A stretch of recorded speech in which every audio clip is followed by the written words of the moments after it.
on, guys? Thank you so very much for joining me right here on Off the Scripts. It is Friday, January 3rd, 2020, and this is episode 307, part number 1 of the number 1 podcast in all of the YouTube wrestling community. This is OTS, the first podcast of a brand new year right here on the channel. And I'm still feeling it, man. I'm still feeling it. I have not recovered from Monday. I am still violently ill. Coming out of Monday Night Raw, that closing segment that lasted damn near half an hour on Monday night. I am still violently ill, throwing up all over the place, cold sweats in the evening, can't sleep. It was that bad. The community, widespread, is feeling the same illness that I'm feeling. And I'm still speechless. I really am still speechless after everything that happened. And I don't even know if I could muster up the words to describe, even now, how bad it was coming out of Monday. And you know I'm going to talk about this again today because the majority of the podcast is going to be news based on what happened in that closing segment on Monday Night Raw. The internal reaction to it, the ratings, the viewership on YouTube, who's being openly praised for the entire angle, what Vince McMahon wants to do now coming out of this angle, leading to the Royal Rumble. Was Liv Morgan even supposed to be a part of this angle? What's Sonya Deville, Mandy Rose, Joey Ryan, CM Punk, even Vince Russo? Everybody's talking about this, and not in a good way. We're going to go over the entire embarrassing angle, the pathetic attempts for mainstream attention by WWE through the Lana and Lashley wedding. It is that bad. And I don't know when I'm going to get fully recovered from this. I don't know if I ever will. I don't. I'm speechless, man. Downright awful. We're going to go over it all right here on the podcast, but I do have good news. I do have good news, man, that will actually make us feel a lot better. And what makes us feel a lot better is talking about NXT, because NXT is the gold standard. It is the A brand. They announced the Dusty Classic. I got news on the Dusty Classic, who's going to be involved, what the brackets are going to be. And by the looks of this thing, and being that I'm looking at my notes right now, this might be the best Dusty Classic of all time. Can't wait to see this, and we're going to go over that right here on the podcast as well. NXT, they're the Year End Awards. I got the full list for 2019, from Tag Team of the Year to the Overall Competitor of the Year. It's not that difficult to figure out who is the Overall Competitor of the Year. Also, Match of the Year, Breakout, Star of the Year, Takeover of the Year, etc., etc. We're going to go over that right here on Off the Script. I got SmackDown, I got Raw, I got WWE Backstage Ratings. I don't have the AEW ratings because it was the holiday. We'll talk about that tomorrow, but I got all the ratings through WWE from last week as well. And a lot of people have been asking me about it. A lot of people have been questioning, JD, you're going to do a best of this year? You're going to do year-end awards? You're going to talk about your favorite matches of the year? I wasn't going to do it because I'm not a list guy. I'm not a top 10 guy. I don't dwell into those types of videos here on YouTube, but I figured it would be fun for the first podcast of the year to take WWE's top 10 matches from WWE.com and compare it to my top 10 best of WWE matches in 2019. So what we're going to do is we're going to look at the WWE top matches from their website in 2019, and I'm going to give you, the viewer, my top 10 matches of 2019. I got a little bit of a spoiler for you. 85% of it is from NXT. There you go. And not one match includes Seth Rollins. Another spoiler. There you go. I mean, what else did you expect from me? Did you expect me to put main roster matches on this shit? There is two main roster matches. Believe it or not, one main roster match in my top 10 includes Roman Reigns. JD, a Roman Reigns fan, confirmed. But you guys, I'm sure, know what it is because I openly praised it for weeks, and I still do. So we'll go over that. We'll have a good time. I'll also go over some other notable matches that didn't make my top 10 bet, but are really fucking awesome. So we'll go over that right here, man. We got a lot to go over on the podcast. Thank you guys so much for joining me here on Off the Script. Got my light fixed. After some people busted my balls that I was hiding in Aleister Black's closet. I did the AEW Dynamite review, and I turn on my lights to the office. I come and sit down to record the AEW Dynamite review. Light blows out. I'm half in the dark doing the AEW Dynamite review. So I got that fixed, and we're good to go. There you go, man. Follow me on social media. At JD from NY206. That's on Twitter and Instagram. Thank you guys so much for all the follows. We are nearing 30,000 followers on Twitter, man. That's going to be a good day. You know, and I'm still not verified, by the way, Twitter. I might have to have a little word with the Bluebird. Where's my fucking check mark? I don't know. Should be, but it's not. But make sure you guys do that as well. Twitter and Instagram, I really appreciate all the support on social media. We have a great social media presence, and that's one of the things I really want to focus on going into this new year and continue to build on that. I can't do it without you guys, so thank you very much. Hit that subscribe button down below. Turn on that bell for all notifications. We definitely want to make January better than December. December on YouTube, and I'm not the only one who felt it. I've talked to a lot of my good friends in the community. You know, people like Grim and Macho T. Everybody said the same thing. YouTube was one of the worst it's ever been in December, and that's where we make a lot of our money as content creators. It was just terrible up and down the board. We're looking to make January a much better month, and I can't do that unless you guys hit that subscribe button. Do that as well. Turn on the bell for all notifications. While you're at it, hit that thumbs up and make sure you guys show some support on the video. Make sure you guys check out the Patreon page as well. Patreon.com/JD from NY206. All my newest patrons will get shout-outs linked down below in the comments section. I'm going to pin that comment at the very top. And if your name is in there, thank you guys very much for all the support on Patreon this past year and going on into 2020. If you missed any of my content on the channel, I got Monday Night Raw. I got Off the Script Elite from Tuesday.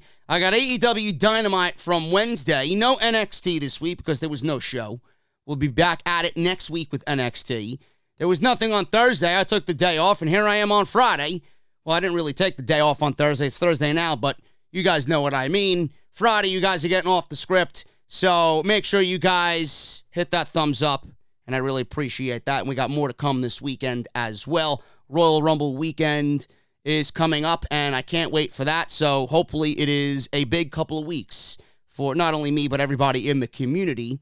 And I want to make sure you guys check out my sponsor for the podcast today. We are sponsored by my good friends over at Tavour. Tavour is one of the best apps for all your craft beer needs. It's craft beer delivered. It makes it possible. Tavour makes it possible to access and discover the highest rated craft beers from all over the world through their mobile app experience. Tavour has been featured on CNBC. They've been featured in Men's Journal, USA Today, Fortune, and on Bloomberg TV. They're 100% independent. 650 breweries are featured on Tavour. Beer from 47 states and 7,000 plus beers tasted. That is unbelievable. All you guys have to do is the following. Download the app. Download the app, get access to hard-to-find 100% independent craft beer from across the United States, and new beers are shared every single day. Discover your beer. Build your own custom box of the beers that you love, if you are of age, by the way. I don't want any of you underage drinkers out there taking advantage of this. Hopefully you're not. 21 and older, you goons.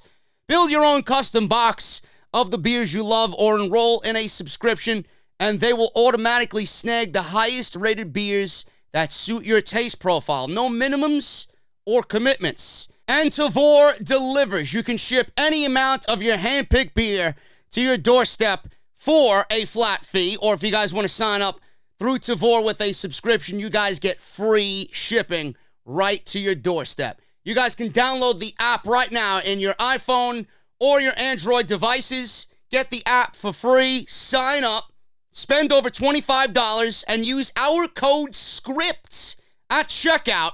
You guys are going to get $10 off any purchase of $25 or more, man. That's a great deal. And I know there are some people out there that love listening to me and love your craft beer just like you love OTS. Sign up and show the people over at Tavour how we do it right here on Off the Script. Code SCRIPT at checkout. Save $10 off your purchase of $25 or more on Tavour. You guys know how you talk to somebody and you're just anticipating some bad news, and he gives you the line of, well, I don't want to be the bearer of bad news. And then he tells you whatever he's got to tell you. I don't want to be the bearer of bad news today, man. I want to be the bearer of good news. I want to be the bringer of good news. So we're not going to talk immediately about the Lana and Bobby Lashley garbage. I want to start the podcast off with some good news. And that good news is in the form of NXT, of course. Why not? Everybody loves NXT, and if you don't, may God help your soul. May God heal you in whichever way he has to. Because if you're not watching NXT, man, I don't know what the fuck you're doing with your life, especially during the god-awful WWE weeks that we've been given, and I'm sure are yet to come in 2020. Now, Wednesday on NXT, we got no show. It was a highlight show / award show, and the only pertinent piece of information that came out of the show was the Dusty Classic. NXT announced that we have another Dusty Classic this year, and this is one of my favorite events all year in WWE, and by the looks of this thing, this one might be the best Dusty Classic ever. Now, just by looking at these teams, I could pick any one of these teams and they would be fantastic as a winner this year. We got all 8 teams. We got the brackets for the entire tournament. We're going to go over all 8 teams, and I'm going to go over why I think this one team is going to win the entire thing.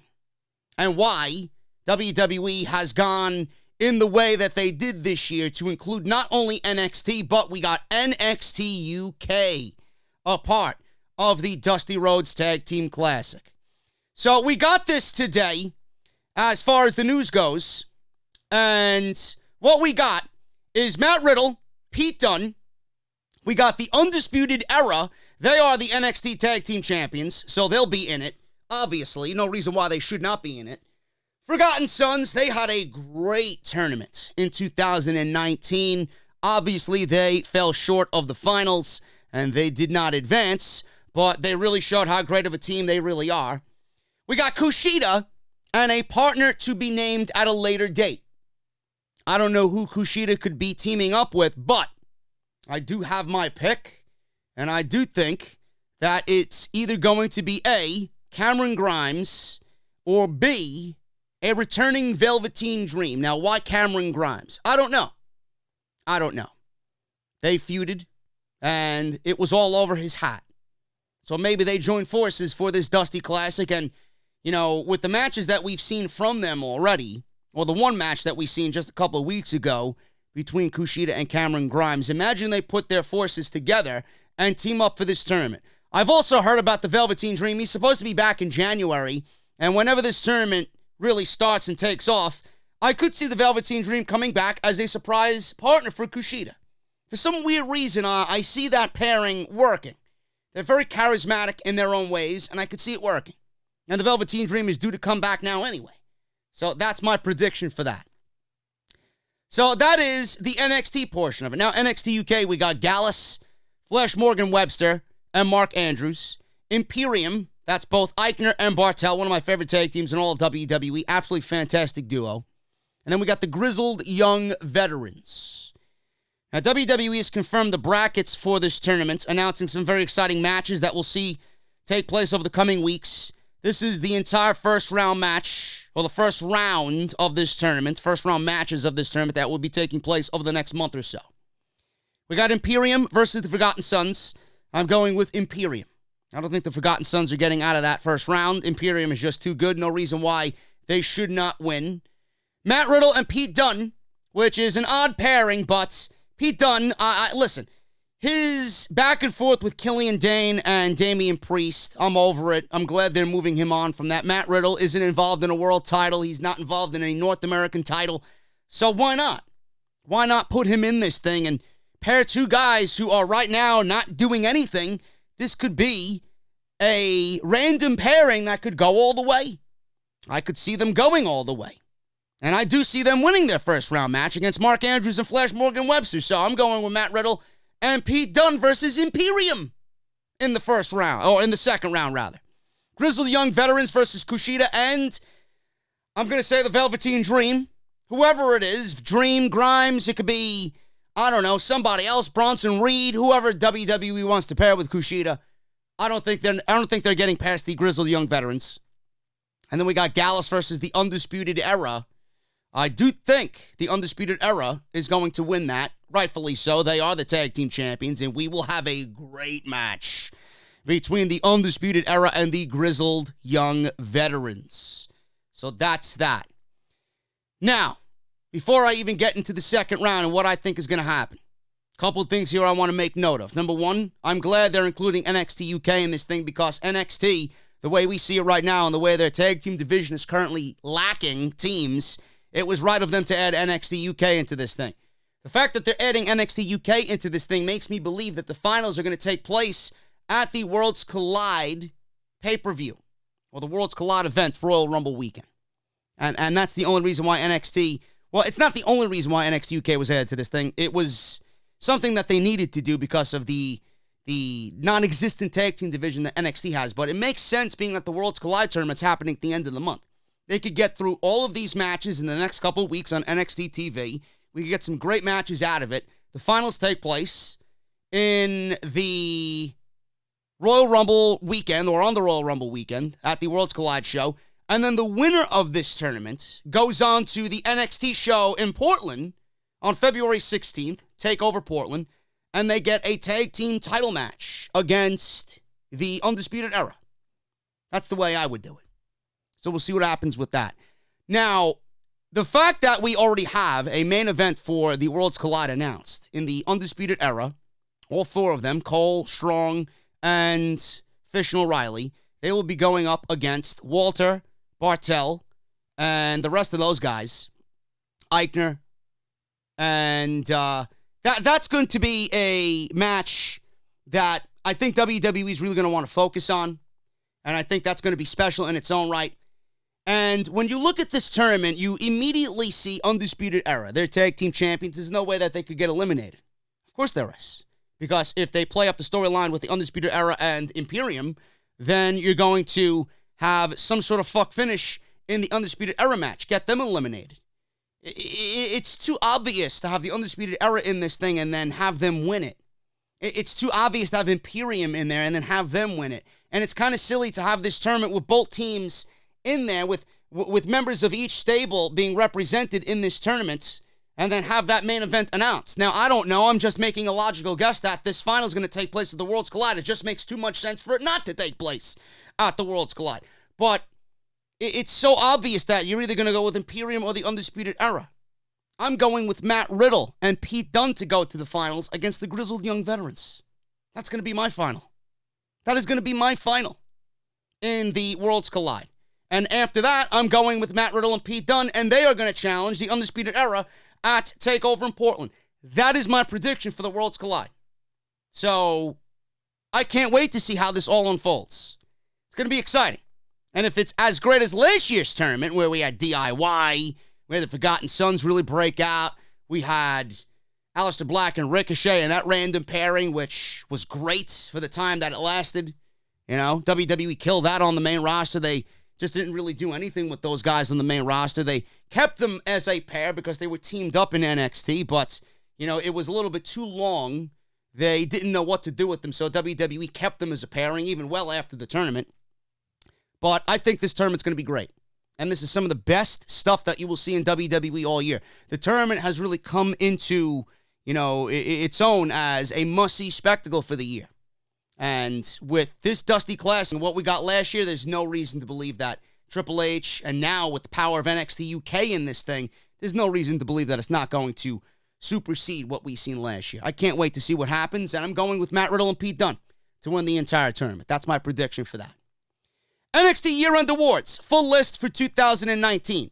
On top of NXT not having a show, they announced the Dusty Classic, but they also announced the NXT Year End Awards. I want to go over these, and I want to give you guys a thumbs up or thumbs down as to the winners of all the prestigious awards for NXT in 2019.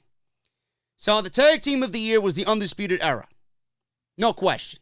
There's nobody else in the entire division, so the Undisputed Era clearly were the only choice there. Male Competitor of the Year, that is Adam Cole. He won the award on Wednesday night. Again, a no-brainer. NXT Female Competitor of the Year, Shayna Baszler. Again, another no-brainer. Rivalry of the Year went to Johnny Gargano and Adam Cole. Again, another no-brainer. NXT Future Star of the Year, Dakota Kai won this award. That's pretty surprising. That is very surprising. I thought that would go to Keith Lee. But Dakota Kai ended up winning that one.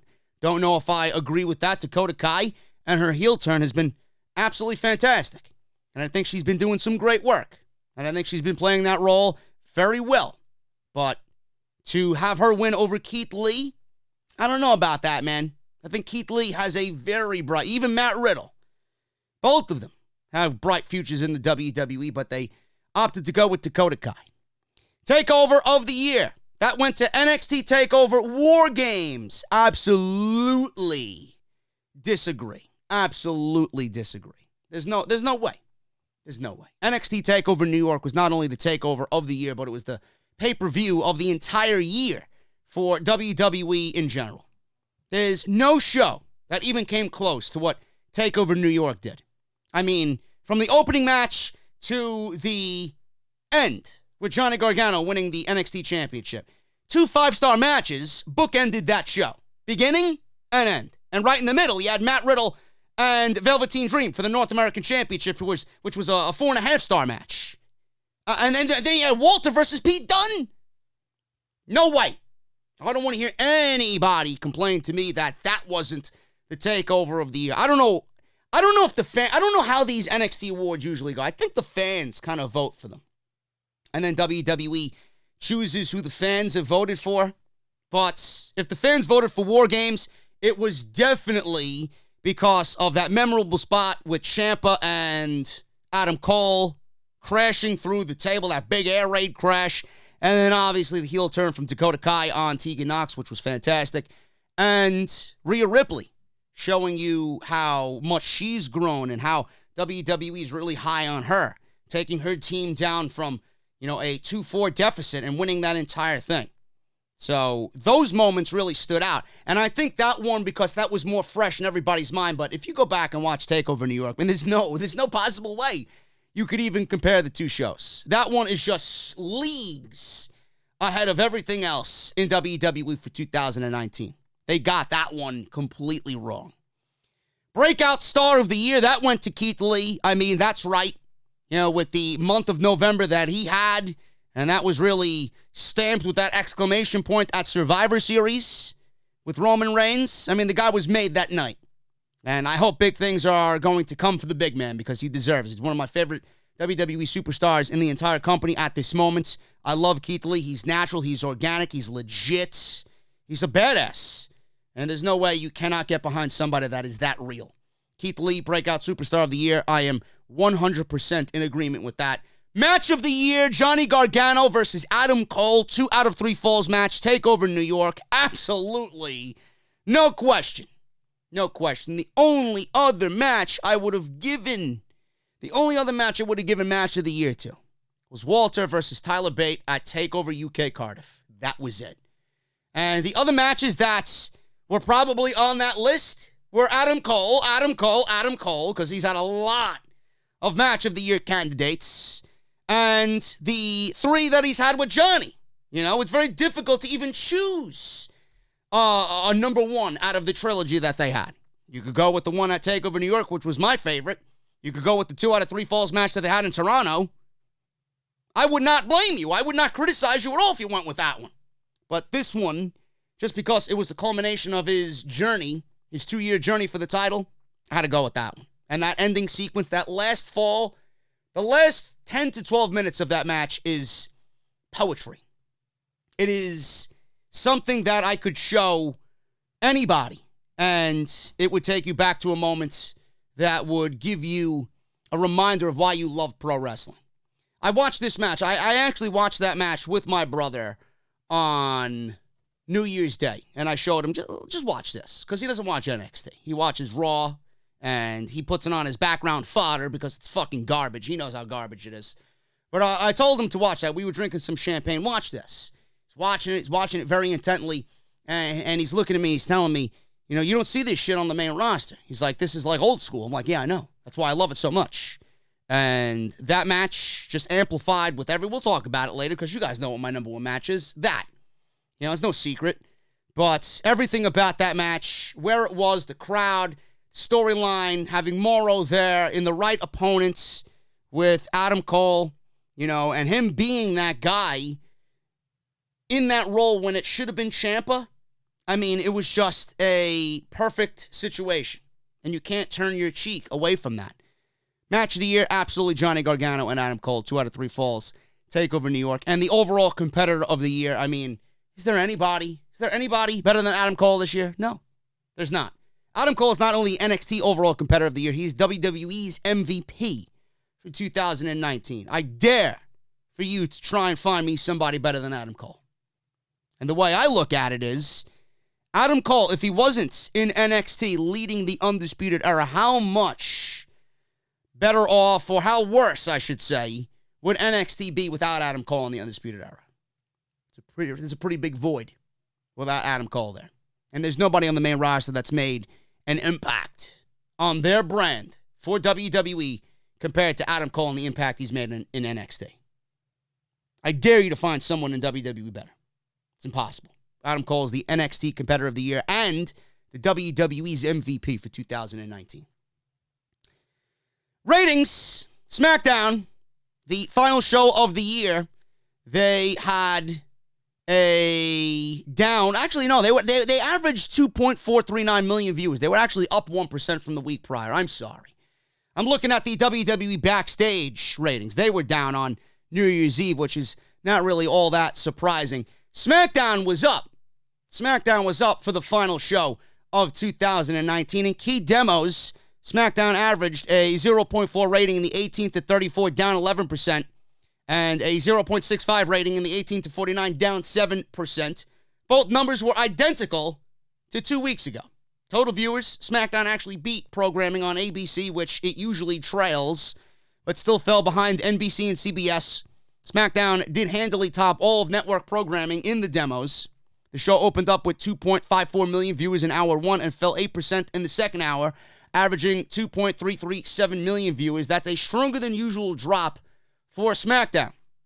Bryan obviously won the number 1 contenders match and will challenge Bray Wyatt, The Fiend, for the Universal Championship at the Royal Rumble. And that was built up throughout the entire show. It was supposed to be a triple threat match. Then we got Baron Corbin lobbying that Roman Reigns was endangering him and he was a menace to society or whatever the fuck they were talking about on SmackDown.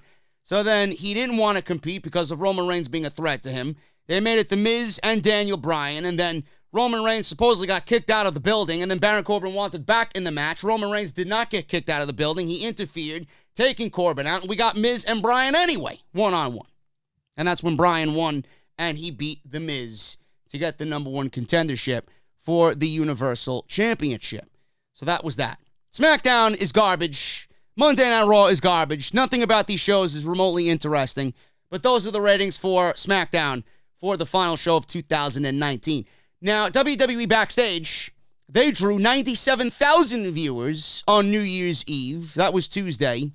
This number was down from the Christmas Eve show the week prior. The Christmas Eve show drew 153,000.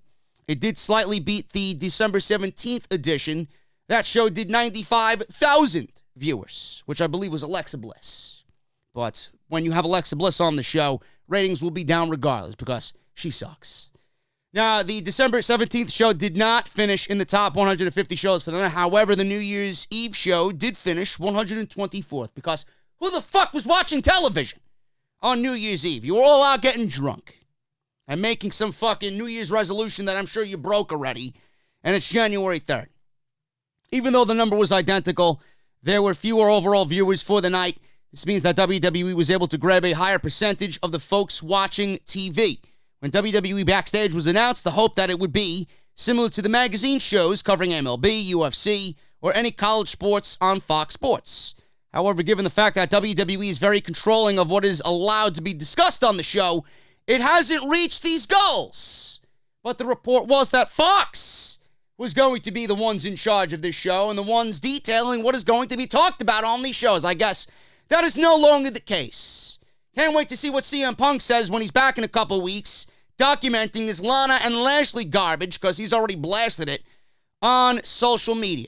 Also, the fact that they're not garnering the ratings that they want. The show's on at 11 o'clock on a Tuesday night when the normal working individual is in bed by that time. Not me. But I don't watch it anyway because I know nothing important's going to happen unless CM Punk is on the show. So, of course, it's not really must-see. Very little of it is must-see. I can barely stomach what I'm watching on Monday and Friday night. I got to watch these fucking clowns talk about what I can't stand on Monday and Friday night. Spare me. Spare me. I would rather do anything than watch a recap of Monday Night Raw. Moving on. Speaking of Monday Night Raw, the Raw rating for the final show of 2019 drew the biggest rating it did in 3 months. Ha ha ha ha ha. Ha ha ha ha ha. JD's wrong. JD's wrong, man. I know. This is what I've been hearing. In fact, I have something to say about this after I talk about the Monday Night Raw rating. Now, the final episode of WWE Raw of 2019 barely was anything to get excited about. Normally, audience will steadily turn on the show throughout the 3 hours, but this week, that was not the case. Do you want to know why, folks? It's because there was no Monday Night Football. If there was Monday Night Football, this would have been a completely different story. So those who are not really watching Monday Night Football, they had nothing else to watch on Monday night. They opted to watch Monday Night Raw. And to be quite honest with you, Monday Night Raw was not that bad of a show. It wasn't a great show by any stretch of the imagination, but Monday Night Raw was not that bad. That Buddy Murphy, Aleister Black match was really good, right? You got the Seth Rollins and AOP thing with Kevin Owens and Rey Mysterio and Samoa Joe. That's been developing, so people are probably interested in that. So there was some good stuff. Becky Lynch cut another great promo on Asuka. That match was made. That's being developed, going on through the Royal Rumble. It wasn't a bad show. I've seen worse, believe me. But the fact that the Lana and Lashley wedding is everybody's talking point, and everybody's talking about that as it pertains to the ratings, it's not. It really isn't. There are other factors, greater factors in this entire thing that helped Monday Night Raw get their biggest rating in 3 months. And it isn't really a victory. I mean, you're talking about the biggest rating in 3 months as if they broke some kind of fucking record. What is there to be happy about? By looking at this rating? The first hour did 2.5 million viewers. That held strong through the second hour before dropping to 2.3 in hour 3. Now, I know everybody in WWE is excited that Raw bounced back for the final show of the year, and Monday Night Raw has had one of the worst years in its 27-year history. Monday Night Raw could absolutely be a huge, glaring, just asterisk when you look back at it as one of the worst creative years in WWE history, if not the worst. You can look at Monday Night Raw for giving WWE that high honor. But you look at the final show of 2019 and you look at that final rating. I've seen people all over the place this week. You either absolutely hated the Lana and Lashley wedding, and I was one of those people. You could be one of those people that absolutely loved it for whatever ungodly reason. You must be out of your fine fucking mentally deficient if you are one of those people. There are 3 types of people here. The one that hates it completely, the one that loves it completely, and then there is that vocal group of people in the middle that don't love it and don't hate it. They're a vocal group of people that actually look at people like me who completely shit all over the segment, who completely hated the segment. It's a small group of people that look at people like me and content creators like me and podcasts like mine, and they look at people like me and they laugh at me because when they see the ratings, they think that in the end, me complaining is funny and I am wrong. Look, Lana and Lashley drew the biggest rating in 3 months. JD did all that bitching and complaining, and he made himself look like a fucking fool. Look at how wrong he was. That's that small group of people. So you either love it, you hate it, or you're in that camp of people. And those groups of people, those people are not any good to the product. I don't even know why you're breathing. I don't even know why you're alive. You offer nothing to society. You don't give a shit if the product fails. You don't give a shit about if the product is good. You want to see me be wrong at the end of the day. But you know what? I'm not wrong.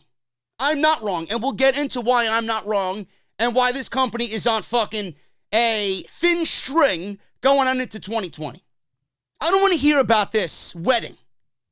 Lana and Lashley being the number one thing that gave Monday Night Raw a bigger rating than they've had in 3 months. It's trash.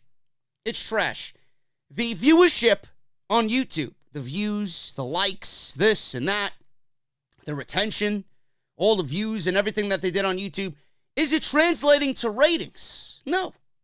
Because if people were interested in the Lana and Lashley storyline, then the ratings would have been like this all through the entire storyline when you hyped up all this other shit that you did in previous weeks. Nobody was interested in it then.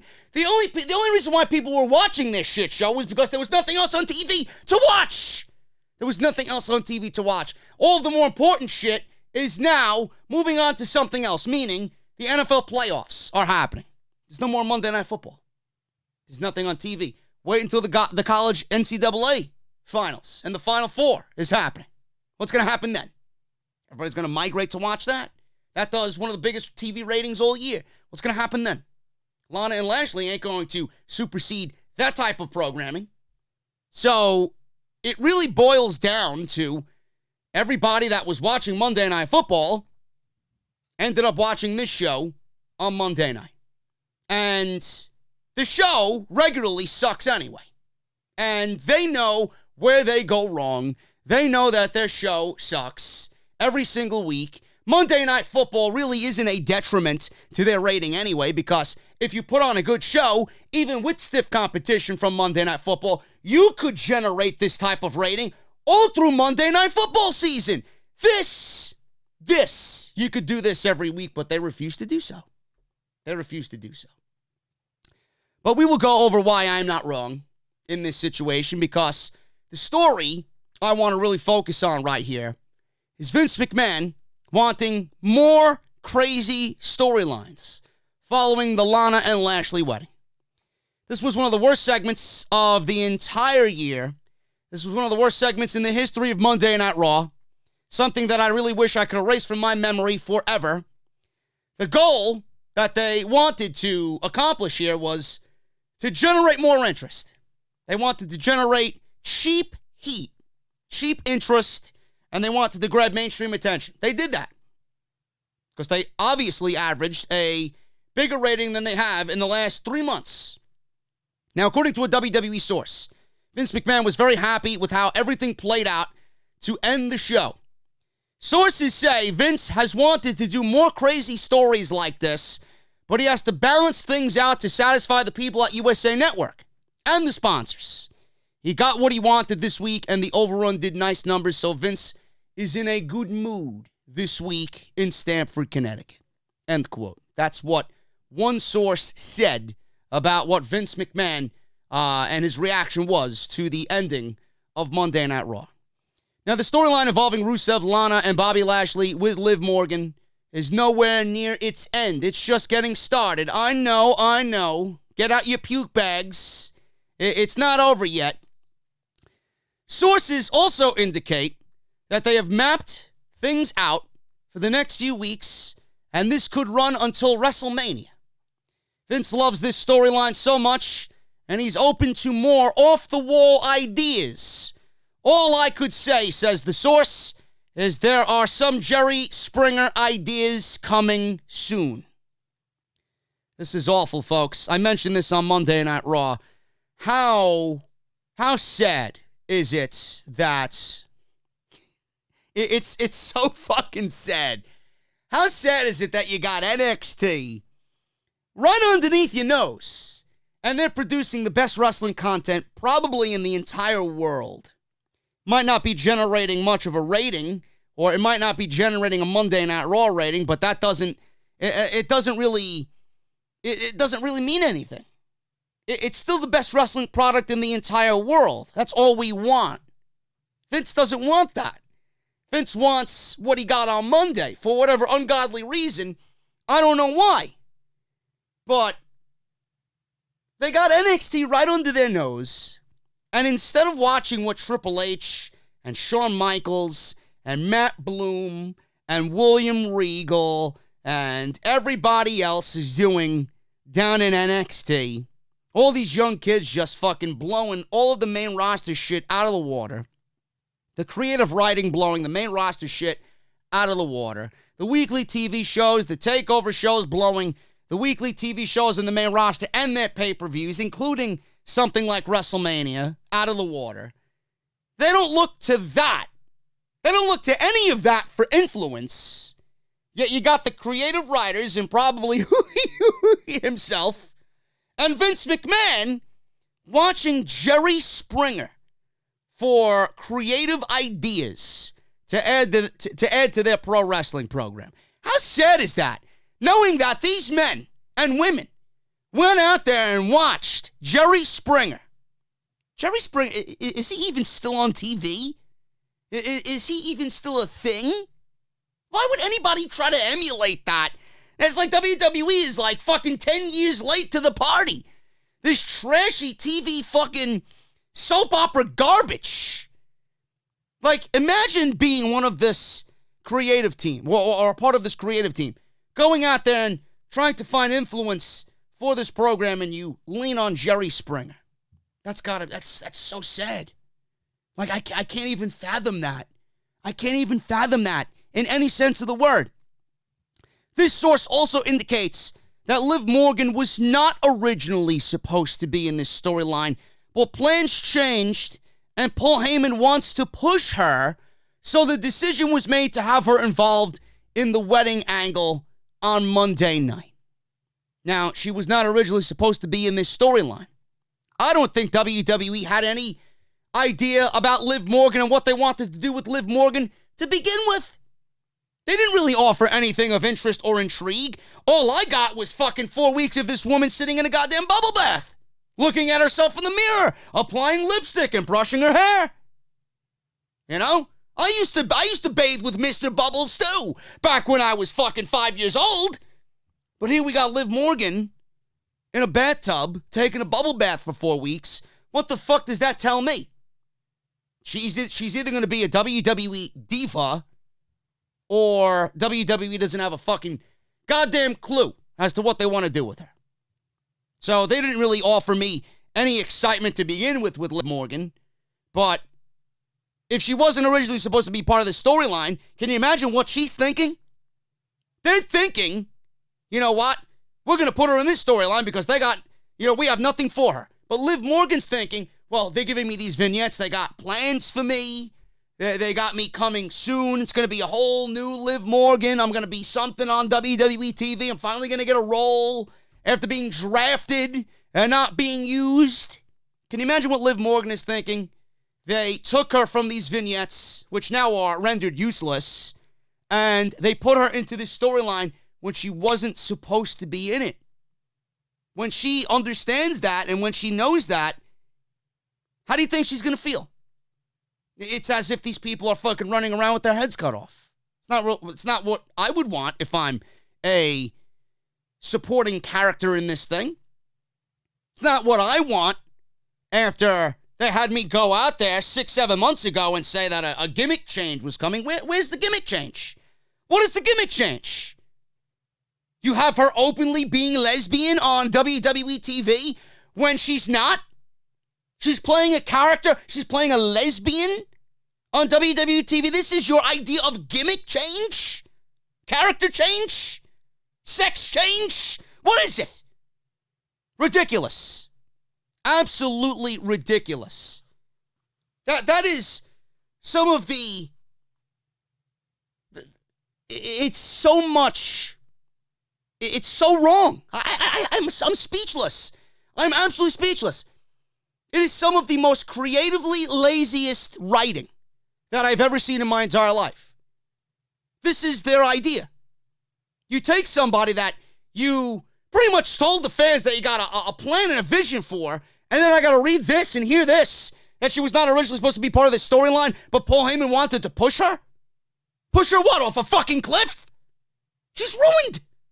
She's absolutely ruined.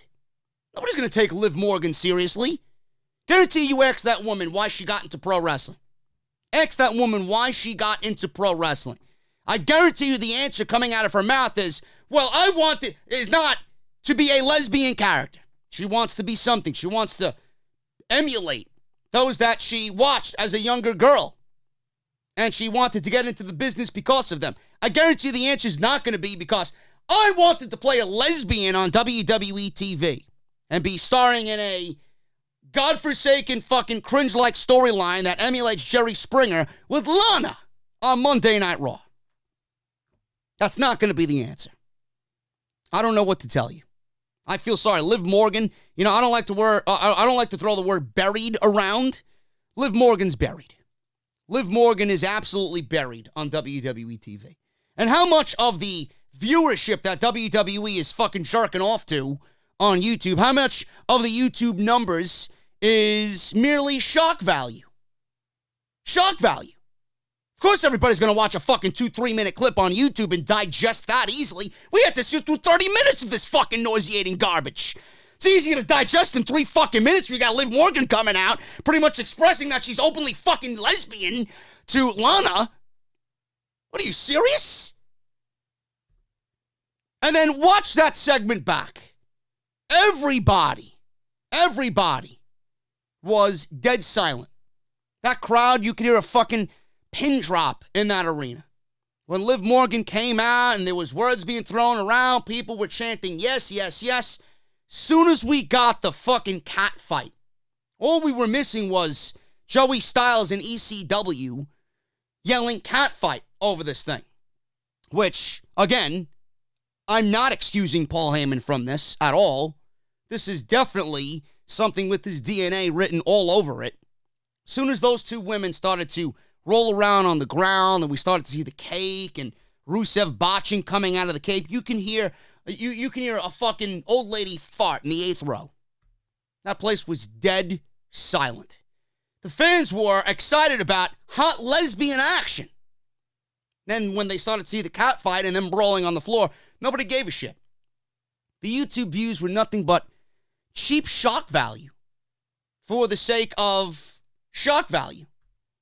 And everybody, the people praising this shit, it makes me laugh. When I sit here and I think about this shit, it makes me laugh how people either A, praise this shit, or B, poke fun at people like me who hated it and then want to laugh that the rating came in and it was the opposite of what I thought it was going to be.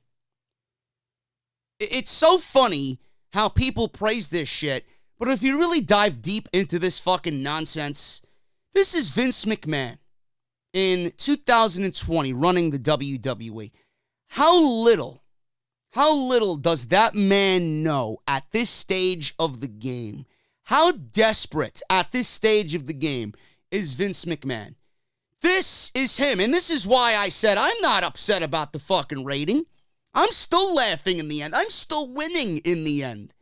This is Vince McMahon, desperate on all fours, begging for mainstream attention, and the only thing he has is to take poor little Liv Morgan and turn her into an openly gay lesbian character on TV. Playing a lesbian character in a storyline with Lana and Lashley and have it be as ridiculous as it was on Monday night. This is all he has. This speaks to me as Vince McMahon absolutely out of touch, incapable of writing a true wrestling storyline that is going to grasp the viewer and really make them give a shit about watching on a week-to-week consistent basis. I laugh. It's being done in NXT. Why isn't that being done on Monday Night Raw and SmackDown Live? Why? That's what this tells me. More crazy storylines following the Lashley and Lana wedding? Go ahead. Go ahead, because all it tells me is that the YouTube views don't fucking matter. Everybody is going to fucking drop their pants to see something shocking in a 2 or 3 minute YouTube video. Like I said, we had to watch 30 fucking minutes of this garbage at the end of Monday Night Raw. And all this tells me is that the old man just can't cut the fucking slice of pizza anymore. I laugh. I love it. I absolutely love it. Vince can't cut it anymore. This is what he has to resort to. Look at the rest of the show. Look at the rest of the show. Is anything on that show remotely interesting? No, you don't give a fuck about Seth Rollins and Samoa Joe and Kevin Owens and this and that. We give a shit about Samoa Joe because Samoa Joe deserves to have a high-profile spot on that show if the years are being neglected. That's why you care about him. Nobody gives a fuck about Rollins. Nobody gives a shit about AOP, right? Buddy Murphy and Aleister Black, you pretty much stole their thunder by doing this shit on Monday night. Who gives a fuck about Buddy Murphy? Nobody. Rey Mysterio, Andrade, Ricochet, non-existent tag team division. Nobody gives a fuck about the women's division. You're incapable of writing good pro wrestling. So you're opting to go the Jerry Springer route because you don't know what to do anymore in the pro wrestling world. Now, I'm not saying that pro wrestling shouldn't have this type of shock value. I'm not saying pro wrestling can't be ridiculous because that's the reason why we fell in love with pro wrestling in the first place. But at least have it be good. Have it be good. This is not anywhere close to that. I don't know what else you want me to say. I don't know how to comprehend how this is not what people are thinking about. Like, you're looking at the ratings and then you're looking at me. Oh, JD was wrong. No, I'm not. What am I wrong about? How could you openly justify what we've seen? Oh, it's a different niche audience. Yeah, the same niche audience. I said this on Monday. The same niche audience that you wanted to appeal to by bringing NXT to the main roster and giving Adam Cole main event match after main event match, having the Undisputed Era show up on Monday Night Raw, bringing Walter in from NXT UK, right? Ciampa on Monday Night Raw. Give me a fucking break. Triple H invading the main roster, the same niche audience that you wanted to bring to your main roster shows. Meanwhile, you know that's the way business should be done. It's as if Vince McMahon wanted to kill his Monday and Friday shows by doing what he's doing. This shit on Monday, Reigns and Corbin with the dog food on Friday. I don't know how anybody could be looking at this and openly says this is the direction we need to go in on Monday night. This tells me that they are incapable of writing good, solid fucking pro wrestling on Monday and Friday night. Unbelievable. Now, people in the company were thrilled with the YouTube numbers. I mean, it's YouTube, and they got 50 million subs, and they're jumping over fucking 3 million rating, or 3 million views on a YouTube video. How much of that video got thumbs down? I didn't even look. In fact, let me look. I'm going to look it up right now. I'm going to look at it right now. That's a good indication of what everybody thinks of this storyline. Let me see. Lana, Lashley, wedding, YouTube. Let's see. Let's see what this shit does. Liv Morgan drops a bombshell during her return during Lana and Lashley's wedding 3 days ago. Let's see the fucking thumbs down. 4,100,000 views. This shit got 12,000 thumbs down. 12,000 thumbs down. That's a good indication of what WWE has on their hands here. Seriously. This shit sucked. And they're jumping for joy over a fucking segment that did 4 million views. Who gives a shit? Look up and down the fucking comments. I mean, that's all you need to know. Look at social media. I tweeted Vince McMahon openly saying that when you are done in your current role and you resign or step away, it'll be a fucking blessing to the entire wrestling community. 2,500 likes. Me getting 2,500 likes on a fucking tweet aimed at Vince McMahon that I'm sure he didn't see. Some of his fucking staff or one of his fucking goons is taking control of his Twitter account. Probably didn't even notify him. They're probably, oh, look at this fucking asshole. You know? It's ridiculous. Absolutely ridiculous. Those numbers mean absolutely nothing in the grand scheme of things. Nothing. So, with the YouTube numbers, it was watched by 4 million people. And how long was the clip? Let me see. How long was this clip? 4 minutes. 4 minutes. You're going to easily digest this shit in 4 minutes, then go and watch the entire fucking embarrassing segment for 30 minutes. So don't give me that shit. So, the sources also indicate, if you like the Lana, Lashley, Rusev, Liv Morgan stuff, then, like I said, this angle will continue. Several weeks ago, sources were told that Rusev would be getting a love interest, and he would come out looking good at the end of this story. That might be, I don't know. I don't know what's going to happen here. Maybe Liv Morgan's going to flip the switch and end up with Rusev. I don't know. I take Liv Morgan over Lana anyway, any day of the week. That's just me. Former WWE Rider Tom Costello recently saw a tweet from a fan saying that WWE needs to hire him back as a writer. This fan used the Lana and Bobby Lashley wedding angle as proof. Costello tweeted back 2 separate messages to explain just how much power any writer has in the WWE. The only person who matters is Vince McMahon himself. I had some fucking goon that I blocked as quick as I could blink telling me that Vince doesn't write these shows. This guy is obviously a misinformed fucking asshole.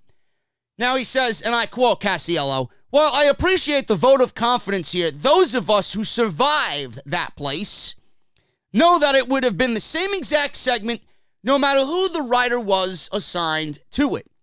Once you're hired there, it's made quite clear to you that any former experience you have is inconsequential. You must relearn at the feet of one man only. Why? I remember the day he invented the concept of a supporting character. It was epic to behold."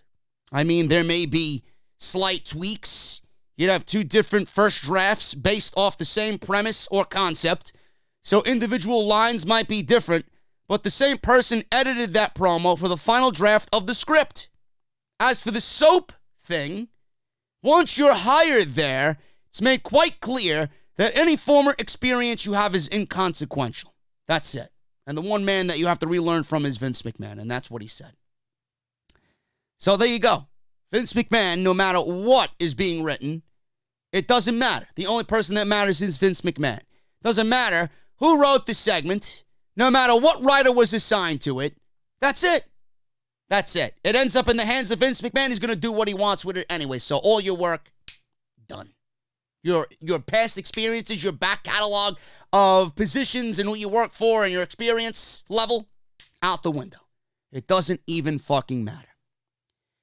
Paul Heyman. Paul Heyman received big praise for this wedding angle. Paul Heyman's name trended on Twitter after the wedding ceremony on Raw. Fans loved it. Some fans loved it. You guys are a bunch of fucking inconsequential cretins. And some people like me and everybody else in the entire community hated it. Heyman got the credit. There were a lot of things to talk about when everything was said and done. And a lot of people kind of praised Paul Heyman on this because, like I mentioned, all that you needed to add to this segment with Liv Morgan coming out there was Joey Styles yelling "catfight" on commentary. Just having them roll around in the way that they did, and the wedding cake being thrown in Lana's face and her face being smashed in the cake, and Rusev coming out of the cake and botching while doing it. It's all Paul Heyman. This is Paul Heyman. What did I tell you from the very beginning about this. Paul Heyman is no dummy. Clearly, his Monday Night Raw tenure has been a complete fucking failure, but he's no dummy. He is no dummy. Paul Heyman is doing exactly what Vince McMahon wants. Now, I don't think Paul Heyman is going to have a lifetime position in the position that he currently has right now. He'll be axed when his time comes.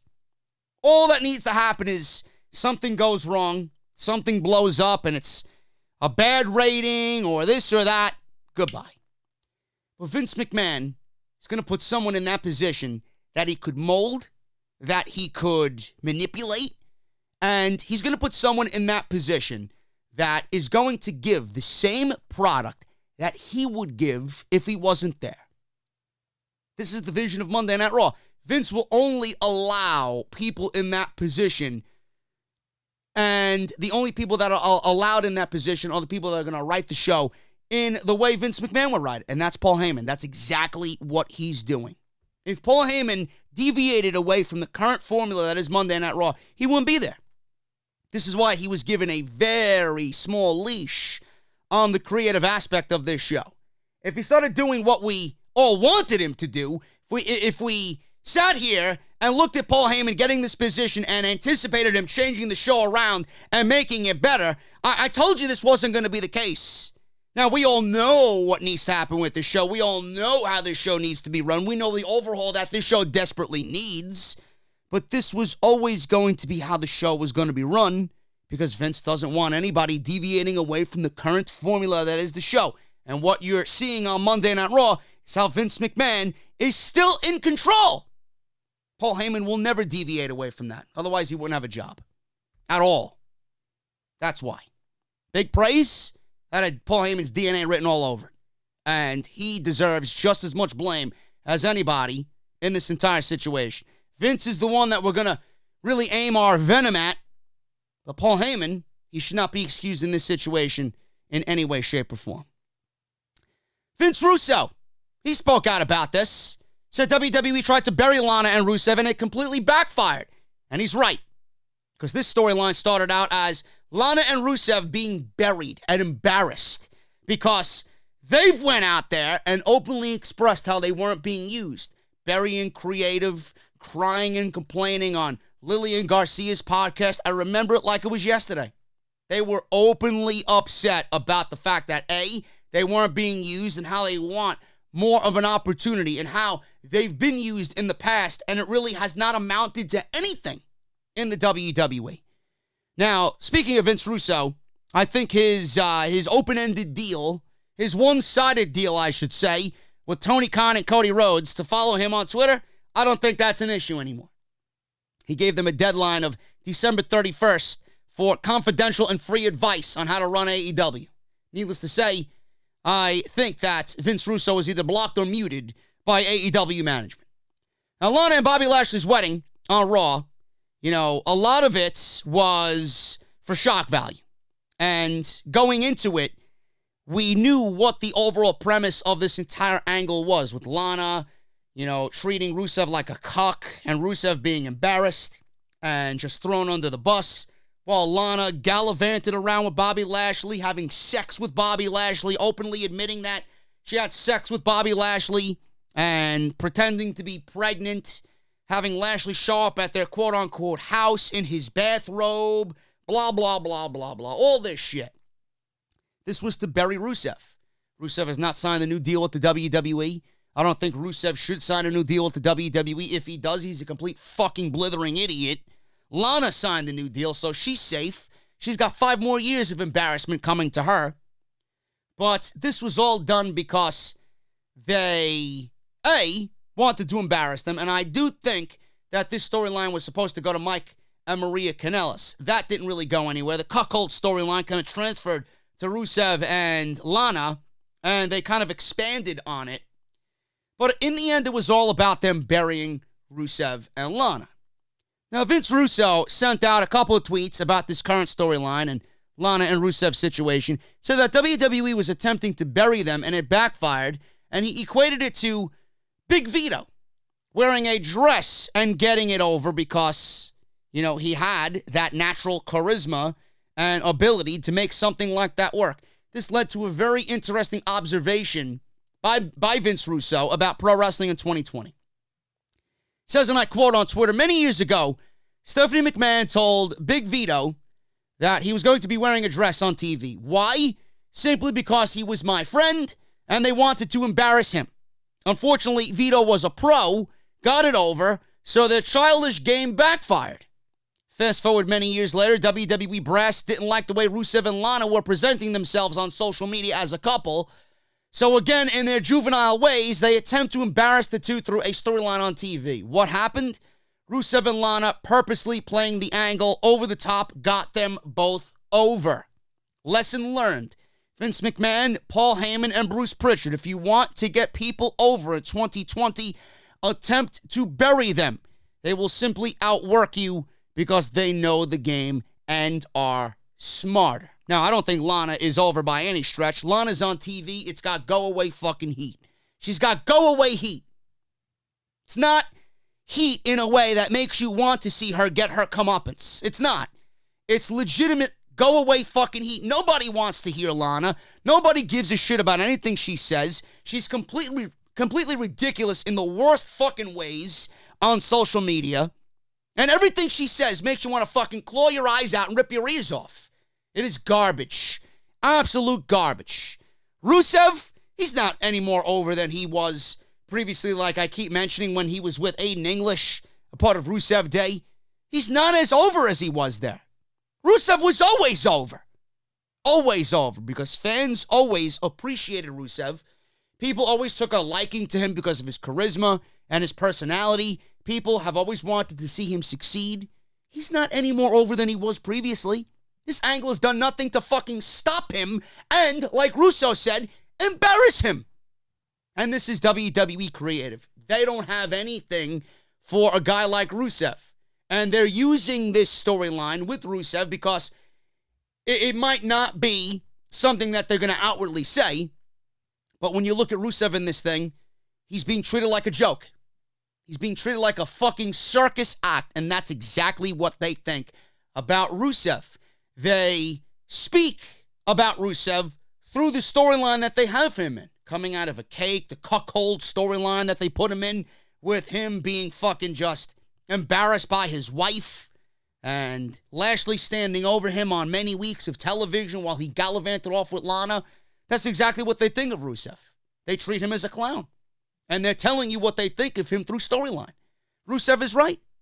Rusev is right. I don't want to see any more storylines like this, because if Vince Russo is right and what he says is true, then we're not going to see the end of these types of storylines. I don't want to see anybody embarrassed. You're not using Rusev to the best of his ability. You're not using Liv Morgan to the best of her ability. And I was never a big Liv Morgan fan anyway. But the fact that the women's division needs something different in 2020, and this is what you give us, that's fucking shame. Buried. Rusev has been buried. Lana is absolutely one of the worst parts of WWE TV. And Liv Morgan, poor little Liv Morgan, thinks that WWE has all these master creative plans for her, and she gets thrown into a storyline that she had absolutely no idea she was going to be in. No plans about her being in it at all. She shows up to work on Monday.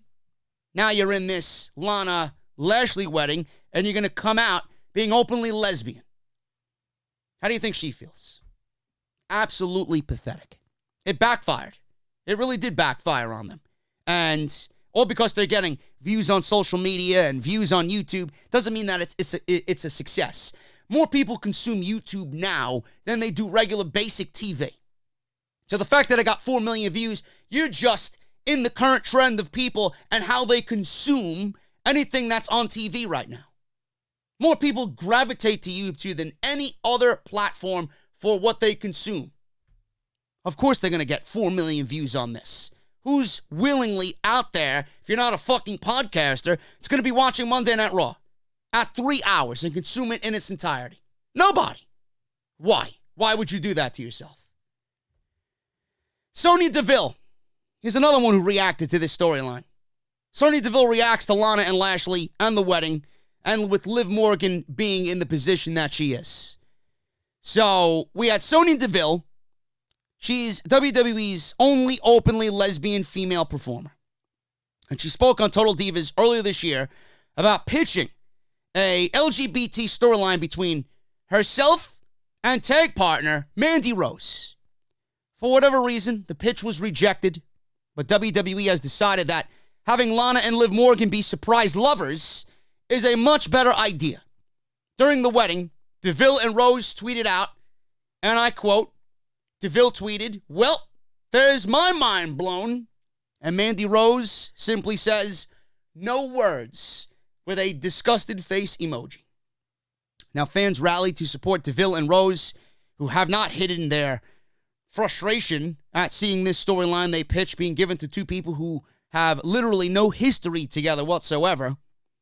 Now, I don't know what WWE has planned. I really don't.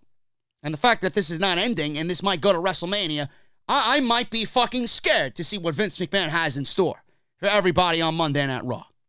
Now, if you're wondering if Sonya Deville had stopped with Sonya Deville, of course not. CM Punk chimed in on this. WWE needs to hire people who actually understand what representation means to the audience they're trying to reach. But what do I know? I'm a bear, and I suck the heads off fish. That's what CM Punk said about this. Now, Joey Ryan also took to Twitter to voice his opinion on this, but he's the last person that should be saying anything about this. I mean, there was a clip I seen from Wednesday's Bar Wrestling show. That's Joey Ryan's promotion. Don't know who was involved, but there was three guys in his segment. There was two guys at the end of this thing and one guy in the middle of this sequence that was happening in the ring.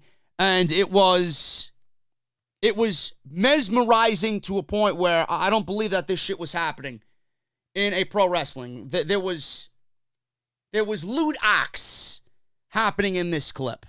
One guy's backside was grinding into some guy's crotch.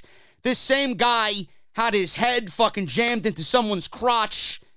It was ridiculous. And then I seen a clip of fucking Joey Ryan's balls being touched by Colt Cabana. Openly. Oh, not even that.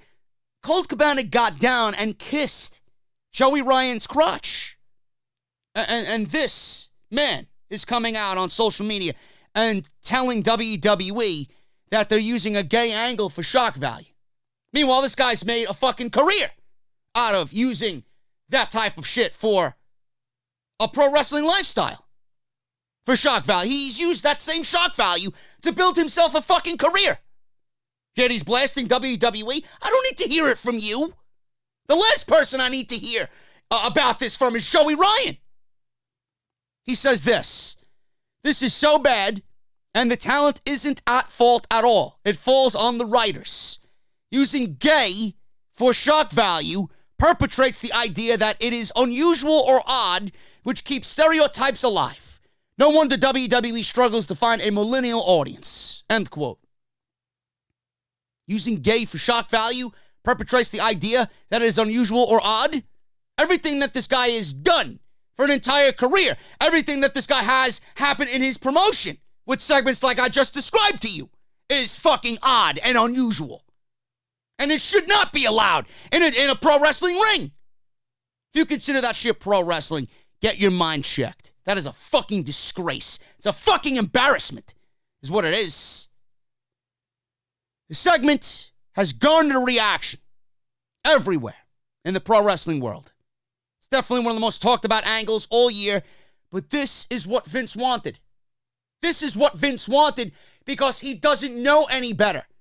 This one angle has showed you how truly out of touch Vince McMahon is with the entire pro wrestling landscape. Not only the pro wrestling landscape, but what is currently going on in the world today. What is not accepted and what is accepted. It is absolutely disgusting. And this is why I laugh at people who are laughing at me thinking that I'm wrong. I'm not. I win. We win in the end. Because not only is WWE embarrassing themselves, but it's Vince McMahon openly admitting that he can't cut it anymore. And I love that. To see him fail is what I absolutely fucking live for. My daily 9 to 5 job is to do this, to see Vince McMahon fail and openly admit to everybody without admitting, hey guys, I can't do it anymore. This is my only way to achieve any type of mainstream attention. I love it. I absolutely love it. My buddy Jesse sent this quote to me via text today. I want to read it to you. It's from Corrado Soprano from The Sopranos. Says, some people are so far behind in the race that they actually believe they're leading. If that doesn't describe Vince McMahon, that doesn't describe Paul Heyman, that doesn't describe WWE and everybody who supports this fucking angle and everybody who supports and writes for Monday Night Raw on Monday, I don't know what does. Moving on here, guys. Being that Bobby Lashley is in this thing, there was a interview with Sports Illustrated as it pertains to Bobby Lashley. He spoke about WWE splitting him from Lio Rush. And he says the reason WWE split him from Lio Rush is because it was working too well. Again, Bobby Lashley shows you how much of a fucking dumbass he really is. Yet I gotta have people on YouTube or in the community who blast me for calling him Bobby Trashley. The guy has absolutely a pea for brains, and you want me to support this fucking guy. If that angle, if that pairing did anything, it harmed Lio Rush more than it did good. But then I'll get those people saying, well, Lio Rush was on the main roster. Lio Rush was paired with somebody like the almighty Bobby Lashley. Lio Rush got a main roster program when he was pretty much destined to be 205 live for life. What did they do to Lio Rush? They embarrassed him at every twist and turn. Lio Rush and his career were actually brought down by him being paired with Bobby Lashley. Did more harm to him than good. It actually started off okay. And then WWE clearly went nowhere with it, and it ended up ruining him to a point where he is right now. If you look at where Lio Rush is right now and the caliber of work he's doing right now and compare that to what he was doing with Bobby Lashley, how could you even fucking compare the two? Ridiculous. He says this with Sports Illustrated. I thought Lio was amazing. Part of the reason why me and Lio were taken apart was because it was working out too well. We weren't bad guys. People liked what we were doing. Really? Because I remember, still to this day, that when you came out with Lio Rush, I heard nothing but the sounds of fucking crickets when he came out. Nobody gave a fuck about Bobby Lashley with Lio Rush. Nobody gave a shit. There was no reaction. Absolutely none. If there was a reaction, I would understand. Then I could say, yeah, it was a successful thing. But there was no reaction. So I don't know what he's talking about. We started having fun with it. I don't know why it was pulled. It was pulled for whatever reason. Lana, on the other hand, Lana is a heat seeker. Yeah, she's also a channel-changing seeker. You seek for the fucking remote control when Lana's on TV. Lana has the wrong type of heat, and I mentioned this before. It's go-away heat. It's not real heel heat. It's not heat where you want to watch her on TV and see her get what she deserves. It's legitimate go-away heat, and it exists. Go-away heat exists. People hate her, and they love to hate her. Yeah, for the wrong reasons. This is not a typical grade A pro wrestling heel. This is fucking heel to the point where you're not going to watch the show when she's on. That's the type of heel heat she's got. Me and Lana talk all the time about this. People are afraid to be hated right now, not us. We don't give a damn about what people think, and that's good for everyone else because whoever we get in the ring with, people want to see them beat my ass and shut her mouth. But the bad thing about it is nobody on the roster can. That's what he says. I think Bobby Lashley is... He's not going to say what we are thinking. He's going to always spin it in a way where it's good, but it's really not. The thing with Lio Rush was never successful. It was never good. It never worked. It worked for maybe 1 or 2 weeks, and then after that, it fell off a fucking cliff and died 1,000 deaths. And now you look at Lio Rush and what he's doing with Garza and what he's doing for the Cruiserweight title on NXT, and you compare that to what he was doing, there's no way you can compare the two versions of Lio Rush. One was a loser, and one is right where he needs to be, winning. You don't want to go back to that version of Leo Rush, because that did nothing but stall his career, and it put a roadblock in front of him that if he continued moving forward with, he would have never recovered. He would have absolutely never recovered. Now, I wasn't going to do this. I wasn't going to do anything as far as my top 10 matches of 2019. But I got a lot of people asking me, JD, you going to do a top 10? What are your top 10 matches for 2019? I'd love your opinion on this. So I decided to do it. It literally took me 5 minutes to comprise my list because I knew what I was watching during the entire year. Nothing on the main roster was good at all. I shouldn't say nothing. There was maybe one or two that I really kind of loved. But most of my list, you guys know for a fact I love NXT. Most of my list, I would say 80 to 90% of it is NXT. And we're going to go over my top 10 matches of 2019. But first, I want to go over what WWE had listed for their top matches of 2019. Their top matches for 2019 is anything but accurate. Start with number 10. This was not a bad match at all. In fact, this was probably one of the best matches that Brock Lesnar had all year. Seth Rollins versus Brock Lesnar for the WWE Universal title at SummerSlam.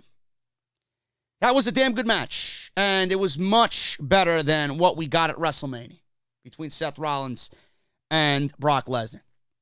In fact, the storyline leading up to this match was downright embarrassing for Seth Rollins, and it was at a point where I honestly felt that everybody was against Seth Rollins when WWE was trying to portray him as the underdog babyface, but they did it in the worst way possible.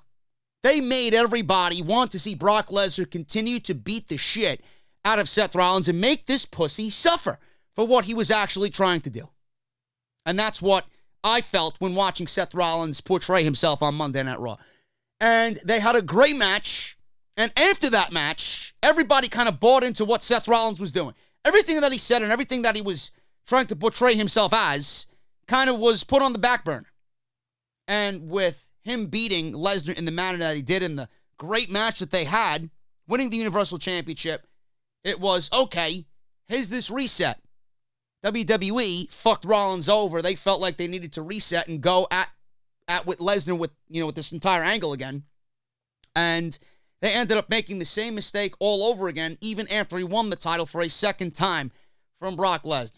He did a great and admirable job in that match with Lesnar. But WWE ended up fucking him over again. And there's no reason to think highly of Seth Rollins all throughout that WrestleMania all the way till SummerSlam period. It was some of the worst television in WWE all year. But this match was really good. So that match was listed at number 10 on WWE's list. Number 9, Charlotte versus Becky versus Ronda at WrestleMania 35 for the Raw and SmackDown Women's Championships. Match was awful. The match was awful. And I don't want to go out there and say the match was all on the women. It definitely was not planned out or produced very well. And the fact that this match ended what was a 7.5-hour pay-per-view, I mean, that also harmed the match as well. And to be quite fair, they're lucky that they were still put on in the main event. I understand why they were, but if you ask me now, looking back at it, Kofi Kingston and Daniel Bryan should have main evented WrestleMania 35. The story was better. The moment was better. And WWE, we all knew why they put this match on in the end. It was the first and possibly the only time that it was ever going to happen. Ronda was brought in to WWE for this moment. Becky should have been with Ronda one-on-one. WWE added Charlotte because, like I said before, they could not bear to see Charlotte in that position, not being in the main event. So they had to add Charlotte in there by having her beat Asuka for the SmackDown Women's Championship. The match, a lot of people say Charlotte carried the match. I don't see it that way. I really don't. I don't think Charlotte added to the match at all, to be quite honest with you. But the match was in the main event because WWE was pushing this initiative and they were on their women's agenda. And the only other time I want to see this match or not this match, but the only other time I want to see the women main event is when Tessa Blanchard comes on into the WWE and we get Charlotte and Tessa because the story is right there. That's the only other time I would like to see. The story has to be there. The story is there if WWE wants to play their cards right and tell an engaging story. But that's the only other time that I could ever possibly see the women main eventing is if Tessa comes on into the WWE, which she could very well do next year, or this year, I should say. Contract's up with Impact in the summer of 2020, and we get that match.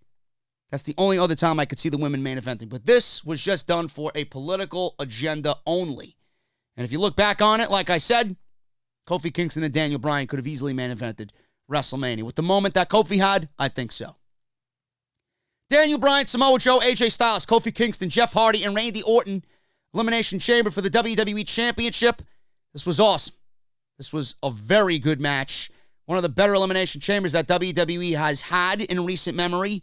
And with Bryan and Kofi and them going head-to-head as the final two, everybody wanted to see Kofi win in that moment. It reminded me, I think it was back in 2011, 2012, when Santino Marella was in there vying for the WWE Championship. I believe it was against Daniel Bryan. Oh, it was a shame. One of them. I think it was Bryan. But he was in there, the final competitor in the Elimination Chamber, and everybody in that moment wanted to see Santino Marella pull off this upset Cinderella victory. And you knew it wasn't going to happen. But in this moment, with Kofi Kingston being there, it absolutely could have been a moment in which they could give Kofi the title. Now, WWE, the only reason why Kofi was in this situation was because he had Mustafa Ali at that time. He was injured by Randy Orton. I don't know if it was a broken orbital bone or an eye socket, but he was out. And he was supposed to be given that push. It was never supposed to be Kofi Kingston.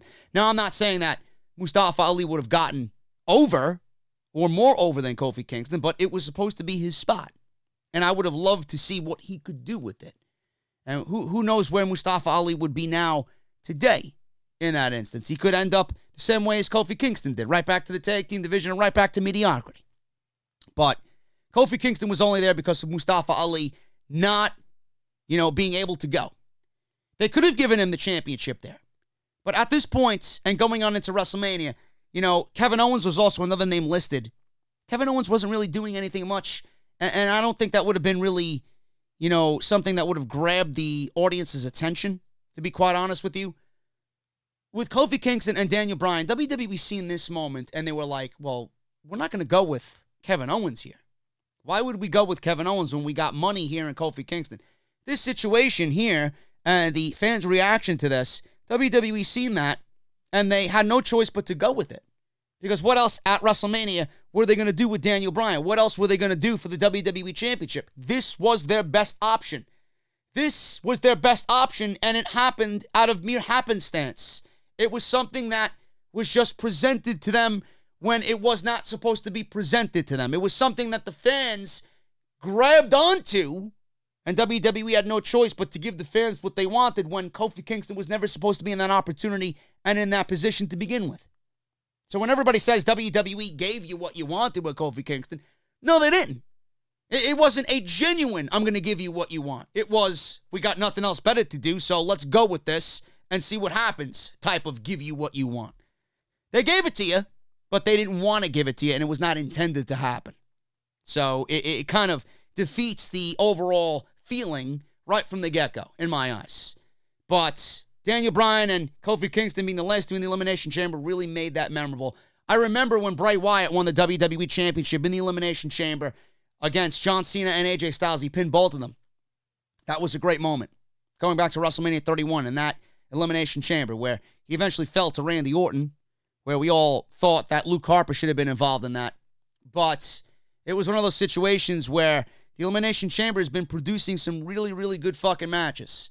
And it's always a solid match. WWE has really given us some really great chamber matches over the years, and this was definitely up there as one of the better chamber matches in recent WWE memory. Awesome back and forth between Bryan and Kingston. Bryan walked out heartbroken fans at the end of that match, and it kind of led to where we got Kofi going on into WrestleMania.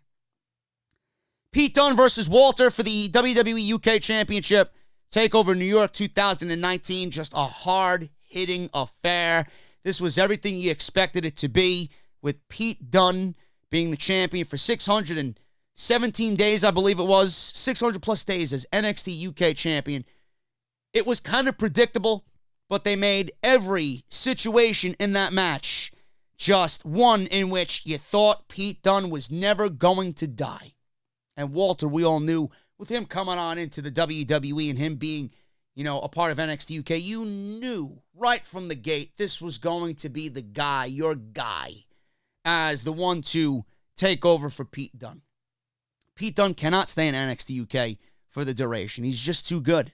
Now he's in NXT, and I like to see Pete Dunne, slowly graduate. NXT UK, NXT, maybe a Raw and SmackDown, barring that they don't fuck him up, But this was always going to be the match. This was a great match.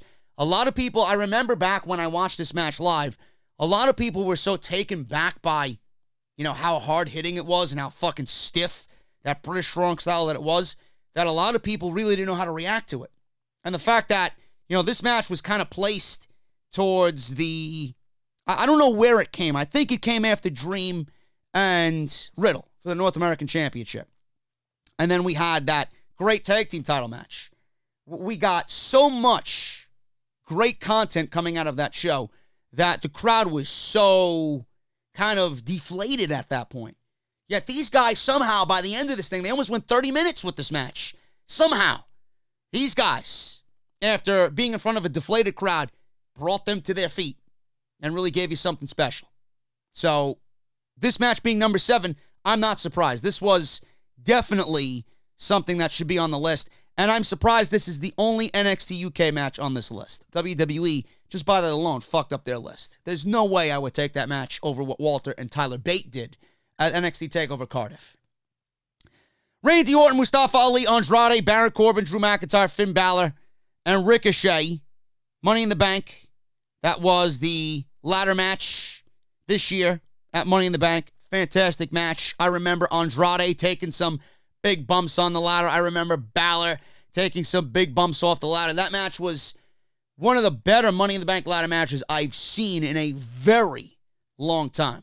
Ultimately ruined by Brock Lesnar coming out, and Ali looked like a complete dumbass trying to take the briefcase down. Lesnar's music hits. He's done absolutely nothing to even warrant being there. He comes out as an unnamed entrant in this thing. Ali at the top of the ladder. Nobody else around him. Nobody on the ladder with him. Instead of grabbing the briefcase, he stops to admire Lesnar running down the aisle like a fucking freight train. And Lesnar destroys Ali, climbs up the ladder, grabs the briefcase, and then we get Boombox Brock being born. What a stupid fucking ending. And WWE has this thing where they don't like where things are going, let's give the title back to Brock Lesnar. I hated it. The match itself was fucking fantastic, but that ending was god-awful. And that's another situation where WWE just wanted everybody to talk just based off the sheer shock value. Awful. Sasha Banks and Ronda Rousey for the Raw Women's Championship at the Royal Rumble. This comes in at number 5 on WWE's list. Good match. I won't say it was Sasha Banks' best match all year. Don't even know why it's there. Don't know why you would choose this women's match to be in the list. It's like WWE needs to add something from Raw. It's like WWE needs to find some place to put Ronda Rousey on this list for 2019, right? Now, Sasha and Becky Lynch in Hell in a Cell is on here at number 2. What makes you think that this match is better than Candice LeRae and Io Shirai at TakeOver in Toronto? I don't get it. I don't know why that match is not on this list above Sasha Banks and Ronda Rousey. This is one of Ronda Rousey's better matches in the matches that she's had in that whole year that she was with WWE. Definitely. Sasha looked great in that situation. Sasha was really the one to be put in that situation to get Ronda ready for WrestleMania, and there's no better person to do that than Sasha Banks, and she did. But to have this match in at number 5, I don't think it was one of the better women matches of the year. That's just my opinion. It's there because WWE needed to find place for another main roster women's match just to give off the perception that everything is okay and the women's revolution was in high gear and they needed to find another place for Ronda Rousey. Seth Rollins versus AJ Styles for the Universal Championship at Money in the Bank. Great match. It was good for what it was at that show. It happened way too quick. WWE gave you that match with no build, and the premise of the match was Rollins calling himself the best wrestler in the world, and AJ Styles, who everybody thinks is one of the best wrestlers in the entire world. That was it. And Money in the Bank happened in May. The only reason why this match was given to you as quick as it was, because AEW had Double or Nothing, and everybody was talking about Double or Nothing. WWE tried to compete. They tried to counter AEW with what they had going on. They wanted to give you a taste of what AEW was going to deliver, and they felt like Rollins and Styles could do that. Good match? Yeah. Do I consider it a top 10 match this year? Absolutely no way. But it's in WWE's top list at number 4. Johnny Gargano and Adam Cole, 2 out of 3 falls match, TakeOver New York. It's the best match of the entire year. I don't want to hear anything from anybody. I don't give a fuck what you say. You know, you can give me all the excuses you want why Kofi Kingston and Daniel Bryan should be number 1 or why it's better than that match. No. I don't give a shit. It's not. Give me a break. The moment is a WrestleMania moment. You are conditioned. You are programmed to think, oh, that match is better because it was at WrestleMania. Oh, that match was better because it was a WrestleMania moment. Oh, that match was better because it's Kofi Kingston. It wasn't. I'm looking at the body of work. I'm looking at everything, which I'll talk about in just a little bit. Becky Lynch and Sasha Banks, Hell in a Cell, Raw Women's Championship, the best main roster women's match all year. No questions asked. And that's pretty much all I have to say about it. Simple. Becky needed somebody. Becky needed somebody desperately to feud with.